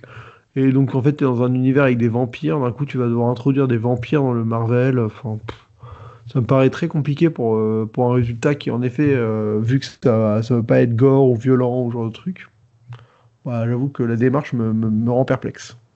Ils auraient dû prendre Sam Raimi pour Blade. Tu vois, là, ça m'aurait plus chauffé que Doctor Strange 2. Ah, ça aurait été intéressant. Ouais, voilà. Un peu plus avec Sam Raimi, ouais.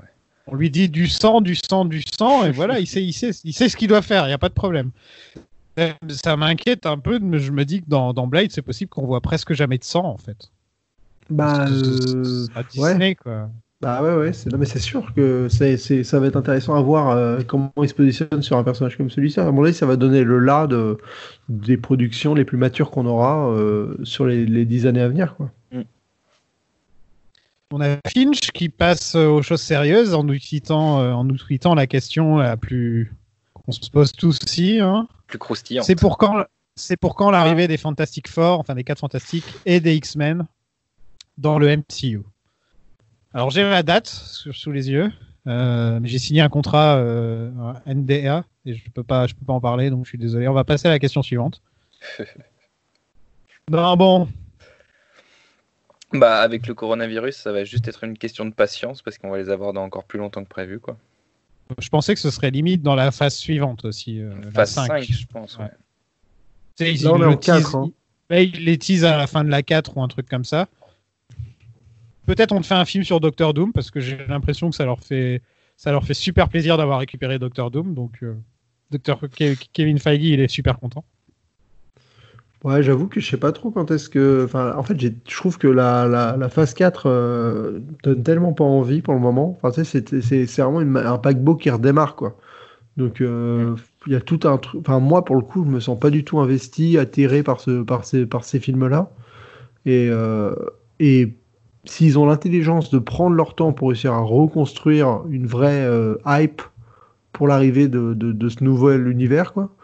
Bah, écoute, ils feront bien le travail parce que plus tôt ils les lâcheront, je pense que moins gros l'impact sera, quoi. Exactement.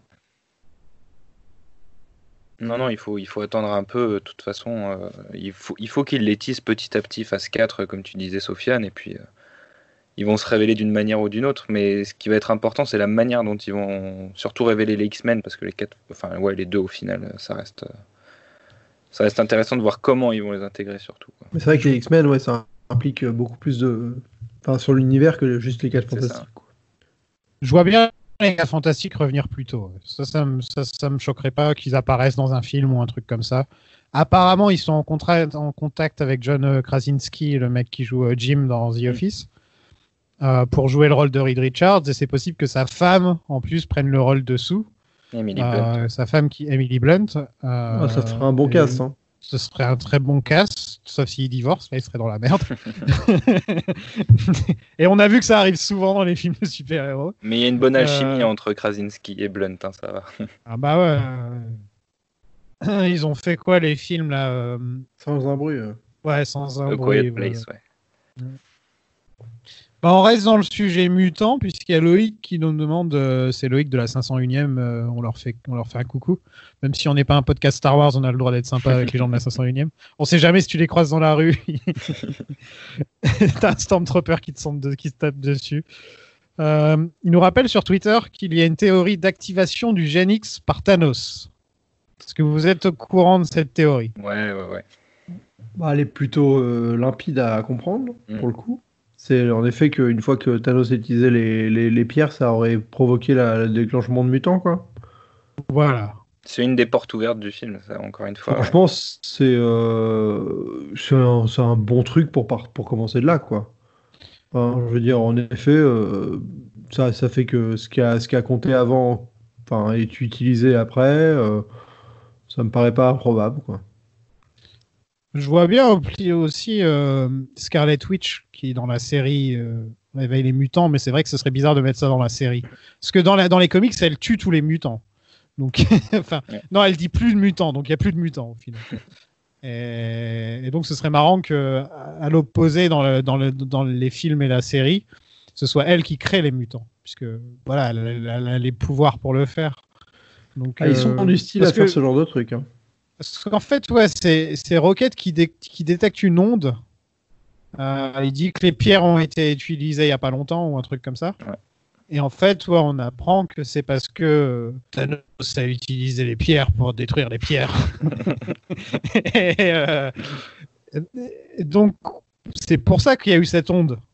Que les pierres ont été utilisées, parce qu'il a détruit les pierres. On est d'accord. Oui. Ouais, mais pas là, on parce parle de qu'il a l'onde qui est créé les sur mutants. Non, là on parle de l'onde qui est sur sa planète. Parce qu'il y a 2 ondes. Il y a eu la première, c'est celle quand il a claqué les doigts pour que tout le monde crève. Donc ça, Ouais, et c'est ensuite, sur Terre. Et l'autre, ensuite, il c'est va sur sa dans planète les et il détruit les pierres. Il détruit mais les je pense- pierres. En effet, ouais. Donc c'est ça. Il n'y a pas d'activation du Gen X. Bah, pour moi, c'est comme si en fait la première fois il a claqué des doigts sur Terre, c'était comme si c'était une explosion nucléaire qui avait contaminé les gens. Enfin, tu vois. Moi, c'est comme ça que je l'ai compris en fait. C'est en mode ça a fait une vague d'énergie qui a propagé un gène X sur Terre, tu vois. Ça ne marche pas comme ça, la science, hein, Zoltan. Mais il n'y a pas de mutants en vrai, donc je veux dire, ça marche comme on a envie que ça marche, quoi. Ah non, on sait pas. Hein. On sait pas. Ça se trouve, il y a un mec, Moi, il y a un mec comme ça que je la comme comprends, Todd. cette théorie. Mais c'est une explication probable, mais j'avoue que moi j'ai envie d'être surpris pour l'arrivée des X-Men, quoi. J'ai envie qu'ils fassent un truc. Et moi, j'ai pas envie que les X-Men ils commencent en 2020. Parce que les X-Men, ils ont une histoire avant. Ils ont une histoire dans la Seconde Guerre mondiale. Wolverine, il est là depuis des années et des années. Ah ouais, mais ça, ils peuvent pas, ça. Voilà, là on va rentrer dans le problème où on va avoir des millennials qui jouent Charles et Magneto et je veux dire non mais c'est quoi ça, un mec de 35 ans? Je trouverais ça intéressant s'ils ont vraiment le culot d'assumer l'origine d'une histoire, quoi. Après non mais t'enlèves faire du retcon, c'est chaud, t'enlèves ça, t'enlèves les camps Auschwitz, t'enlèves ça de l'histoire de Magneto. Qu'est-ce que tu fais à la place? Ah bah c'est ça qui est intéressant, hein, c'est de voir s'ils arrivent à nous refaire parce que pour Magneto c'est partie de ces personnages plutôt bien incarnés en plus de ces 20 dernières années au cinéma. Enfin tu vois, il y a eu je veux dire, c'est un mec pour passer au-dessus de ce qui a été fait, ça va être bon bah il va y avoir du taf quoi. Donc moi je vois bien un acteur africain ou un truc comme ça, genre qui a été dans les camps au Rwanda, tu vois. Parce que c'est ça au final si on réfléchit à nous, bien sûr, le truc le plus actuel avec des histoires de camps et que c'est vraiment cruel, tu peux pas faire plus cruel que la guerre au Rwanda. Et ouais, je pense que avec ça marcherait. Mais sinon, je vois pas quoi. Je vois pas. Je vois pas trop. Genre, il serait en Corée du Nord ou un truc. Enfin, je sais pas. J'arrive pas à imaginer quoi. Mais après, ce qu'ils peuvent faire, mine de rien, à un moment du MCU, c'est de faire c'est de créer un event à la fin de la phase 4 et de faire un vrai saut dans le temps après quoi. Tu vois, ça c'est un truc qui marcherait bien. Hein. Enfin, tu vois, je veux dire, de réussir à créer justement une mythologie sur ces prochains films communes pour utiliser ça pour justement faire un bond de 10-15 ans qui permettrait d'installer d'autres personnages d'une autre manière, quoi. C'est pas faisable. Ça voudrait dire que on se débarrasse de Tom Holland. Ça voudrait dire on se débarrasse de Shuri. On se débarrasse de. C'est compliqué. Moi, je vois pas. C'est le problème que George Martin avait eu quand il écrivait Game of Thrones.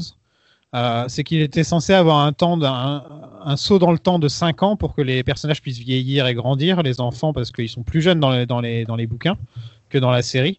Et il a fini, il pouvait pas en fait. À chaque fois, il s'est dit non, je peux pas, je suis bloqué. Donc il a pas pu faire son saut dans le temps. Et donc sa série s'est étendue, enfin son bouquin s'est étendu. Il a dû le couper en 2 bouquins. Et maintenant, il écrit plus parce qu'il sait plus ce qu'il fait. Il n'a plus aucune idée de ce qu'il fait. Et tout ça, ça peut revenir au saut dans le temps qu'il a pas fait. Tu vois ? Mais il voulait le faire à quel moment, le saut dans le temps, lui ? Il voulait le faire après le 3e bouquin, je crois, un truc comme ça, entre le 3e et le 4e. Donc, ce qui aurait été la 3e saison ou 4e saison de Game of Thrones. Ouais, la saison qui sert à rien, quoi. Voilà.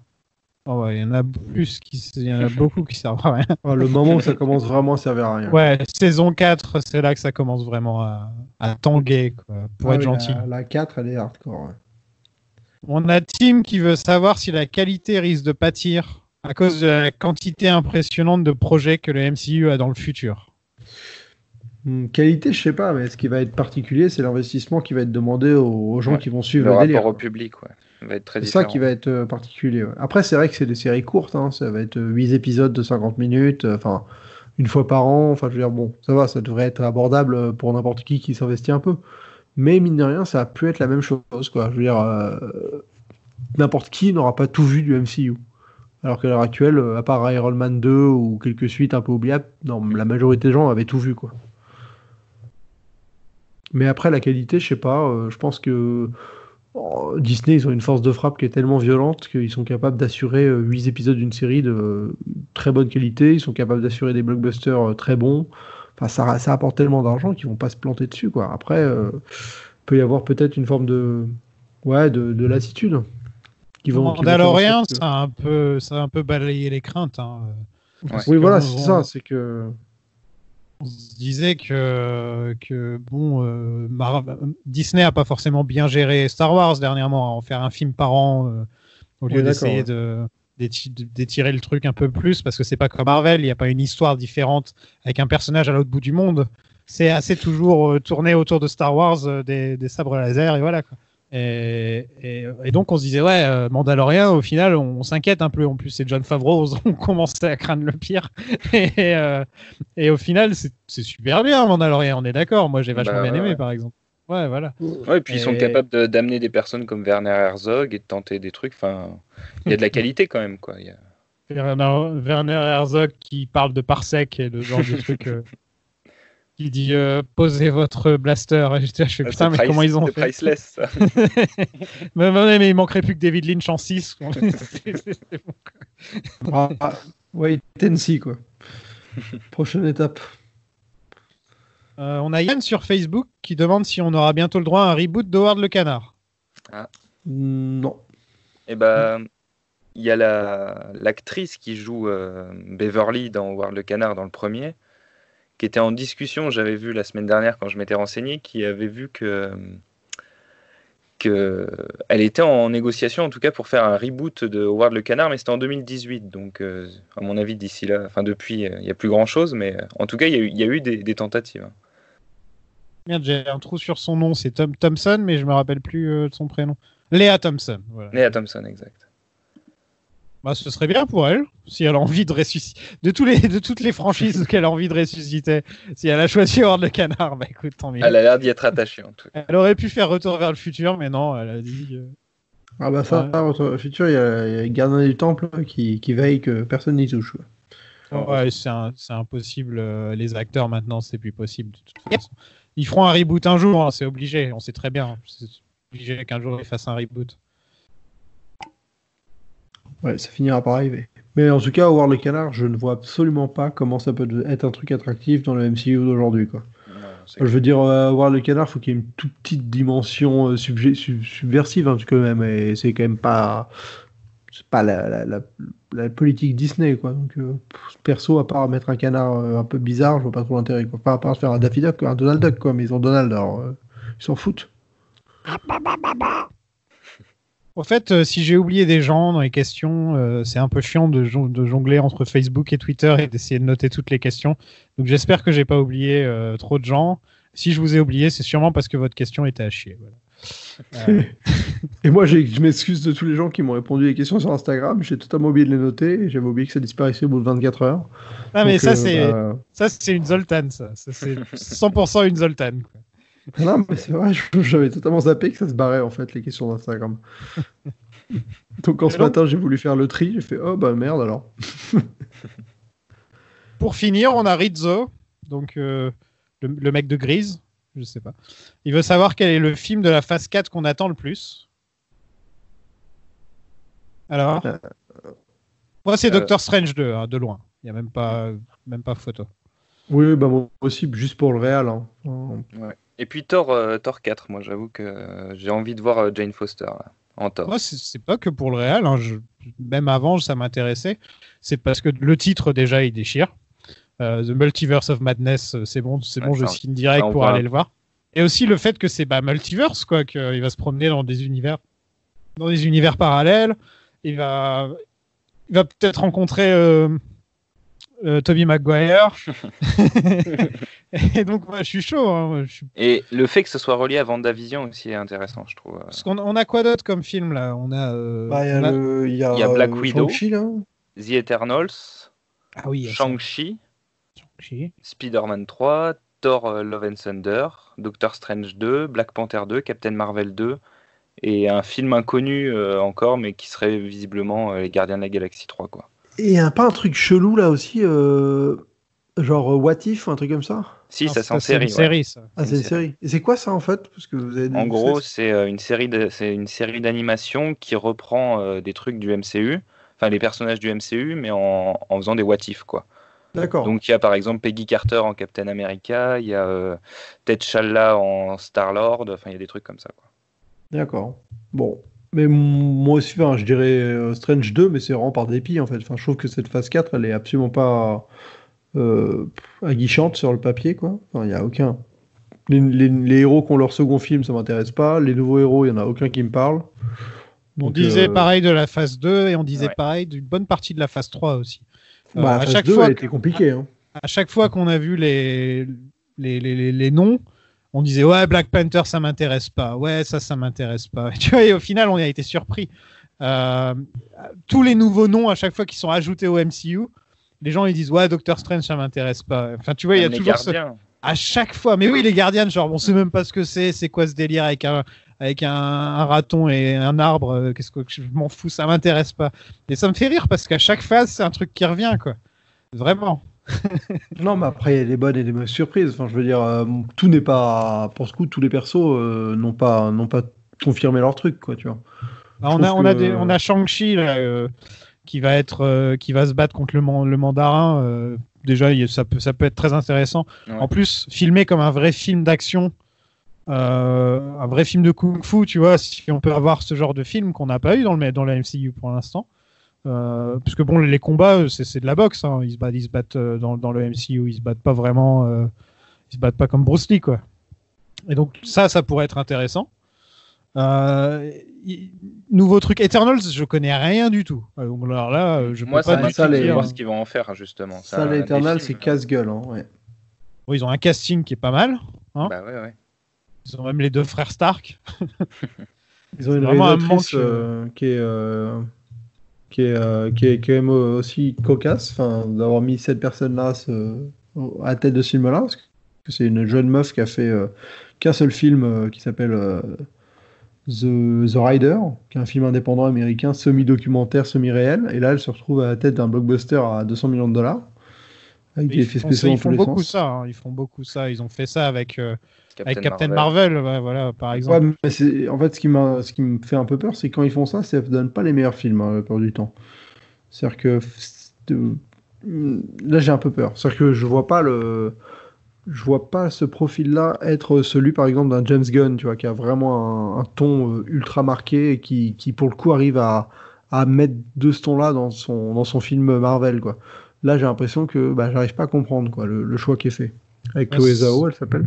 Ça joue à pile ou face, en fait. Tu peux pas savoir quand c'est des jeunes réalisateurs comme ça, tu peux pas savoir ce que ça va donner, donc tu joues à pile ou face. Et si ça marche pas, tu les remplaces par Alan Taylor pour le deuxième film et tu te casses la gueule. Hein, voilà. Ouais, c'était pas un petit réalisateur pour le coup. Non, je sais, je rigolais. Non, mais Branagh, pour le coup, il a vraiment fait ce qui. Non, mais moi, ce qui me dérange, c'est pas qu'ils aillent au bout de leur truc. Moi, ce qui me dérange, c'est de faire un truc comme Captain Marvel qui, pour le coup, pour moi, ressemble vraiment à un film d'exécutant, quoi. Enfin, je veux dire, il y a rien dans le film qui me laisse penser qu'il y a des réals derrière qui ont une vision du truc, quoi, dans Captain Marvel. Et là, dans ce que je vois de la phase 4, à part Sam Raimi qui débarque, tous les autres, je me dis, bon, je pense que j'ai pas vraiment de vision qui me parle, quoi. Mais il y a Waititi qui est encore sur Thor, si je me trompe. Ouais, il y a Coogler aussi, quand même. Il y a Coogler et j'avoue qu'il y a James Gunn qui est encore sur les Gardiens, donc c'est pas même le Spider-Man 3, moi, au final, m'intrigue vu la fin de Far From Home, quoi. Il y a les Russo qui vont bien avoir un projet aussi à un moment. Ils sont pas à la retraite. Je pense qu'à un moment, ils vont leur refiler un truc aussi. Et ils font pas mal d'autres trucs, là.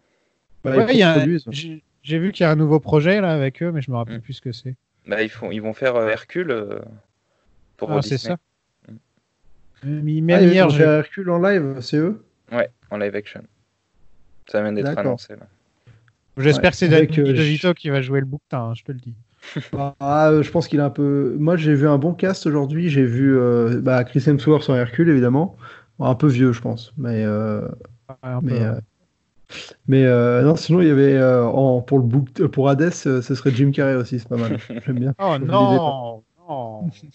Ah non. Ça, Jim Carrey. Non, c'est James Woods qui joue le rôle d'Hades dans tous les trucs, dans les jeux vidéo, dans les séries. Et lui, c'est un des pires connards de l'histoire. et donc, ça marche bien que ce soit lui qui joue Hades. Bon, j'ai pas envie qu'il lui file un boulot, parce que c'est un des pires connards de l'histoire. Mais, je sais pas, j'imagine vous l'avez vu en VF et tout, donc vous en avez rien à foutre de ce que je raconte. Non, écoute. Mais James Woods, il est surtout beaucoup trop vieux pour jouer Hades. Ouais, et puis Danny DeVito, c'est lui qui donne la voix au... Je me rappelle plus comment il s'appelle. Ouais, le bouquetin. Qui est... C'est pas Patrick Timsit dans la VF? Je sais pas s'il faisait du Star Talent à l'époque, mais il y a moyen, ouais. Ah, je crois, ouais. Bon, et la dernière question, c'est quel super-héros aimeriez-vous voir adapté et par quel réalisateur? Donc, je pense qu'on va faire DC et Marvel, on va tout inclure, et on va aussi dire, en gros, Parce que là, tous les super-héros ont été déjà adaptés, hein, donc ça va être difficile d'en trouver des nouveaux. Mais on va dire, si nous, on prenait notre personnage préféré, avec quel acteur, avec quel réalisateur, quelle actrice, enfin voilà. Quoi. Ouais. Bah moi, est-ce que je peux... Faut forcément DC Marvel, hein, on peut pas sortir de ce... Ah si, vas-y.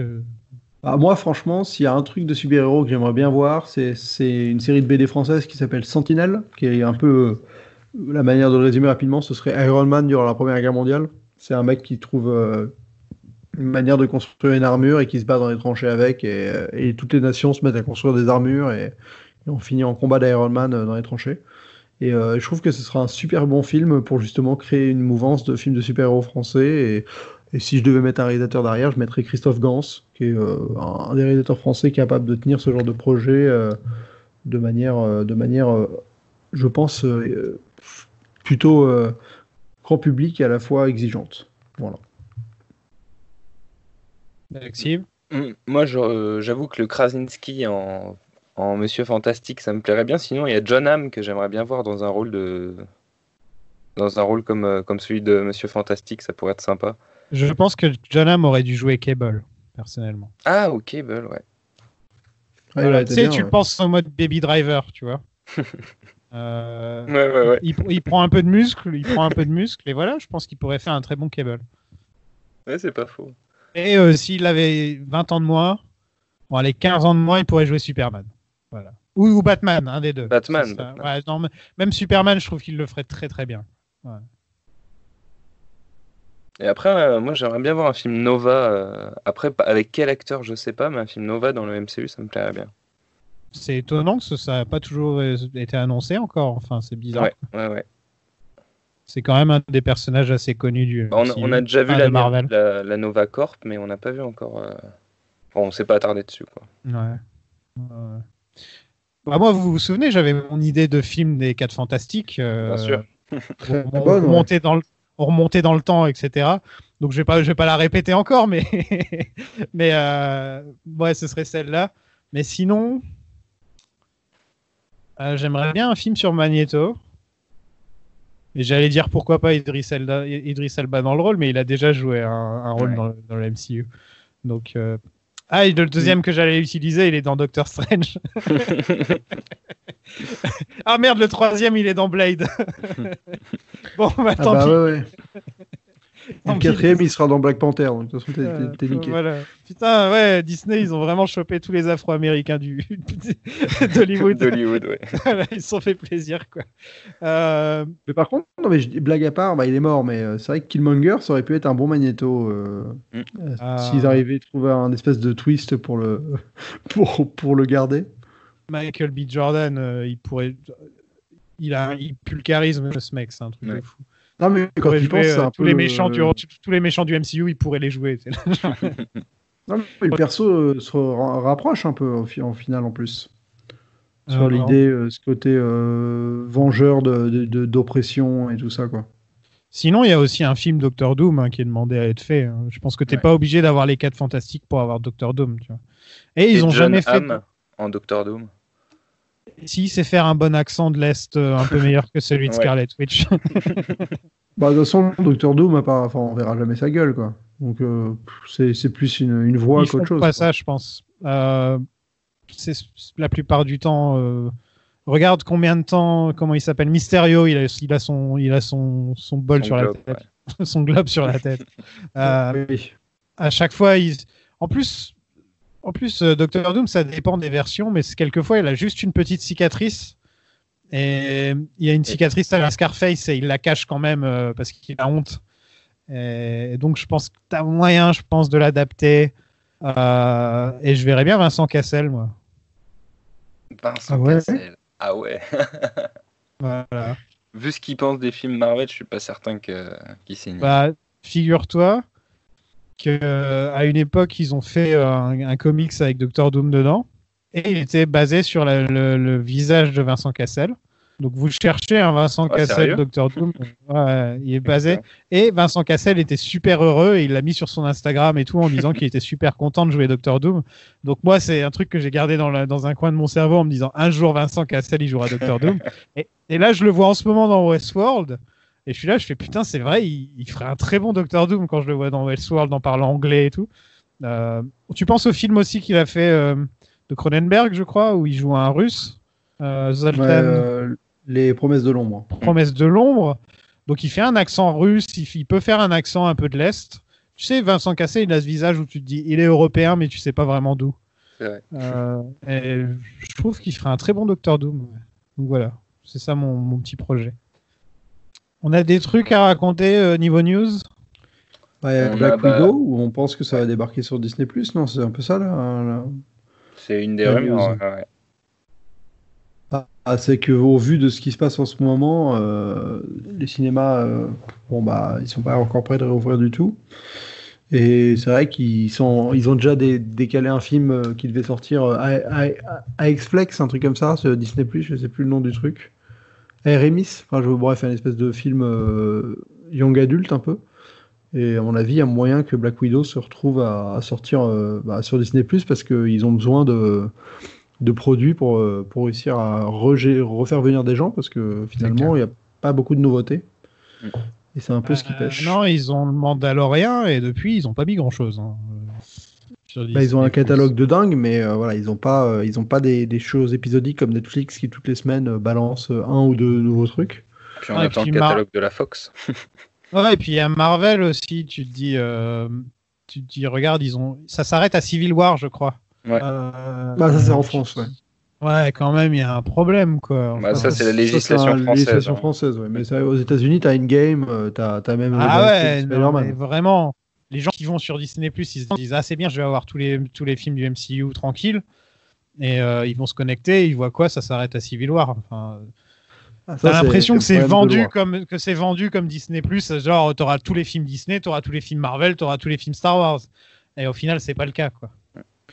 Non, mais bon, t'as quand même, pour ce qui est Disney, par exemple, t'as quand même tous les classiques jusqu'à ceux qui, justement, ce qui est marrant, c'est que tu galères pas à trouver les plus vieux, tu galères à trouver les plus récents. Ouais, c'est ça. C'est l'inverse de ce qu'on fait d'habitude. C'est l'inverse de Netflix, par exemple, qui pourtant a mis quelques films de Godard, là, il y a pas longtemps. Truffaut, ok. Il y a Truffaut, Chaplin, David Lynch, il y a Xavier Dolan aussi qui a débarqué sur Netflix. Ouais. Et sur Amazon, il y a du Agnès Varda. Sur Amazon, il y a du Varda, trop cool. Il y a 8 Varda sur Amazon. Ouais. Ah putain, trop bien. Je suis désolé, je suis en train d'aller sur Netflix pour voir ce qu'ils ont rajouté de David Lynch. Ils ont Eraserhead, ils ont le Twin Peaks Fire Walk With Me là. Ils ont Dune, mais je sais pas quelle version ils ont de Dune. Bizarre, j'ai que. Non mais ils le rajoutent là dans le mois qui vient. Je crois que ça ok, pour l'instant début mai quoi.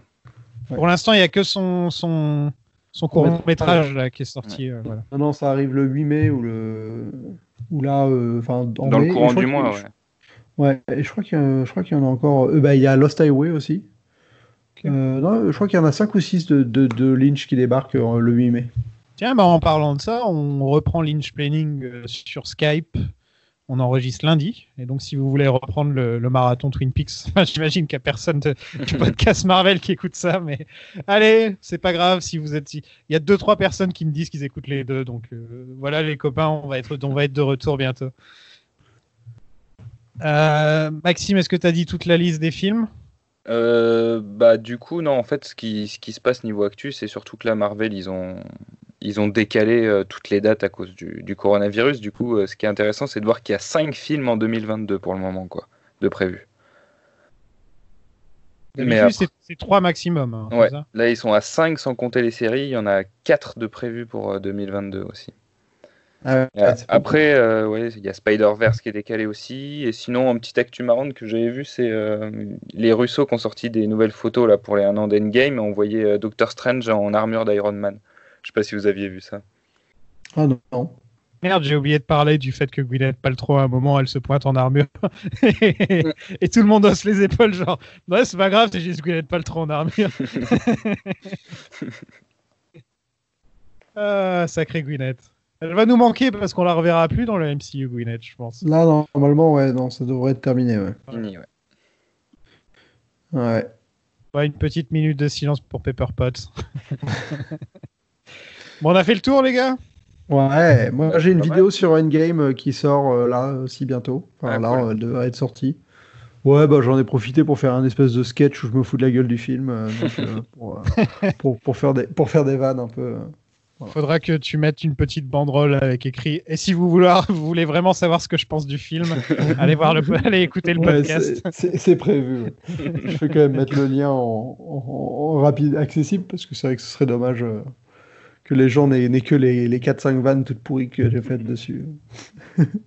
Bon, bah, c'était une bonne idée de faire une petite pause de nos films de merde pour se faire un petit endgame quand même, ça faisait plaisir.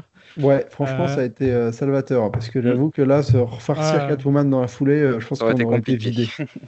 Ouais, non, là on a enchaîné trop de mauvais films, donc je me suis dit, quand j'ai vu que c'était les 1 an d'endgame, je fais ouf, ok. On peut avoir une excuse pour parler d'un Mais film je qu'on peux te aime dire bien. mais on nous attend au tournant avec Catwoman. Hein. Franchement, Ouais. là, J'ai Ah il va ouais falloir être bon. Pourquoi? Bah, parce que tout le monde là, Catwoman, c'est quand même particulièrement iconique, quoi. Parce que Howard le Canard, c'était vraiment de niche. Sur Quoi. Howard le Canard. C'est C'est genre la faux, 3e peuple, fois que ça t'arrive que tu dis Howard le Canard.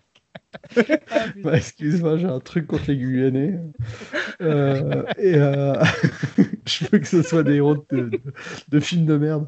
Non, mais le truc, c'est que Howard le Canard, voilà, c'est pas, on va dire que c'est culte, mais très de niche, quoi. Catwoman, pour le coup, vu que c'est un réel français et tout, il y a un peu un côté chauvin.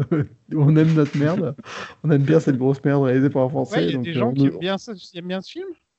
Bah, qui aime bien s'en moquer, quoi. Enfin, c'est On considéré grandit comme avec, un ouais, gros je suis nanar. Mais tu peux pas Mais- grandir avec ce film. Ah bah si. Moi, je connais un mec qui cultive la légende du fait qu'il adore ce film sur Internet. Tanguy, je sais qu'il nous écoute pas, mais voilà. Lui, bah, il fait partie des gens qui disent qu'il aime. Bah ok, Tanguy. On a tous des problèmes, tu sais. Courage Tanguy. Bon, bah on se retrouve donc la semaine prochaine pour Catwoman de Pitoff. Ouais. Cocorico. À la prochaine tout le monde. Salut. Salut.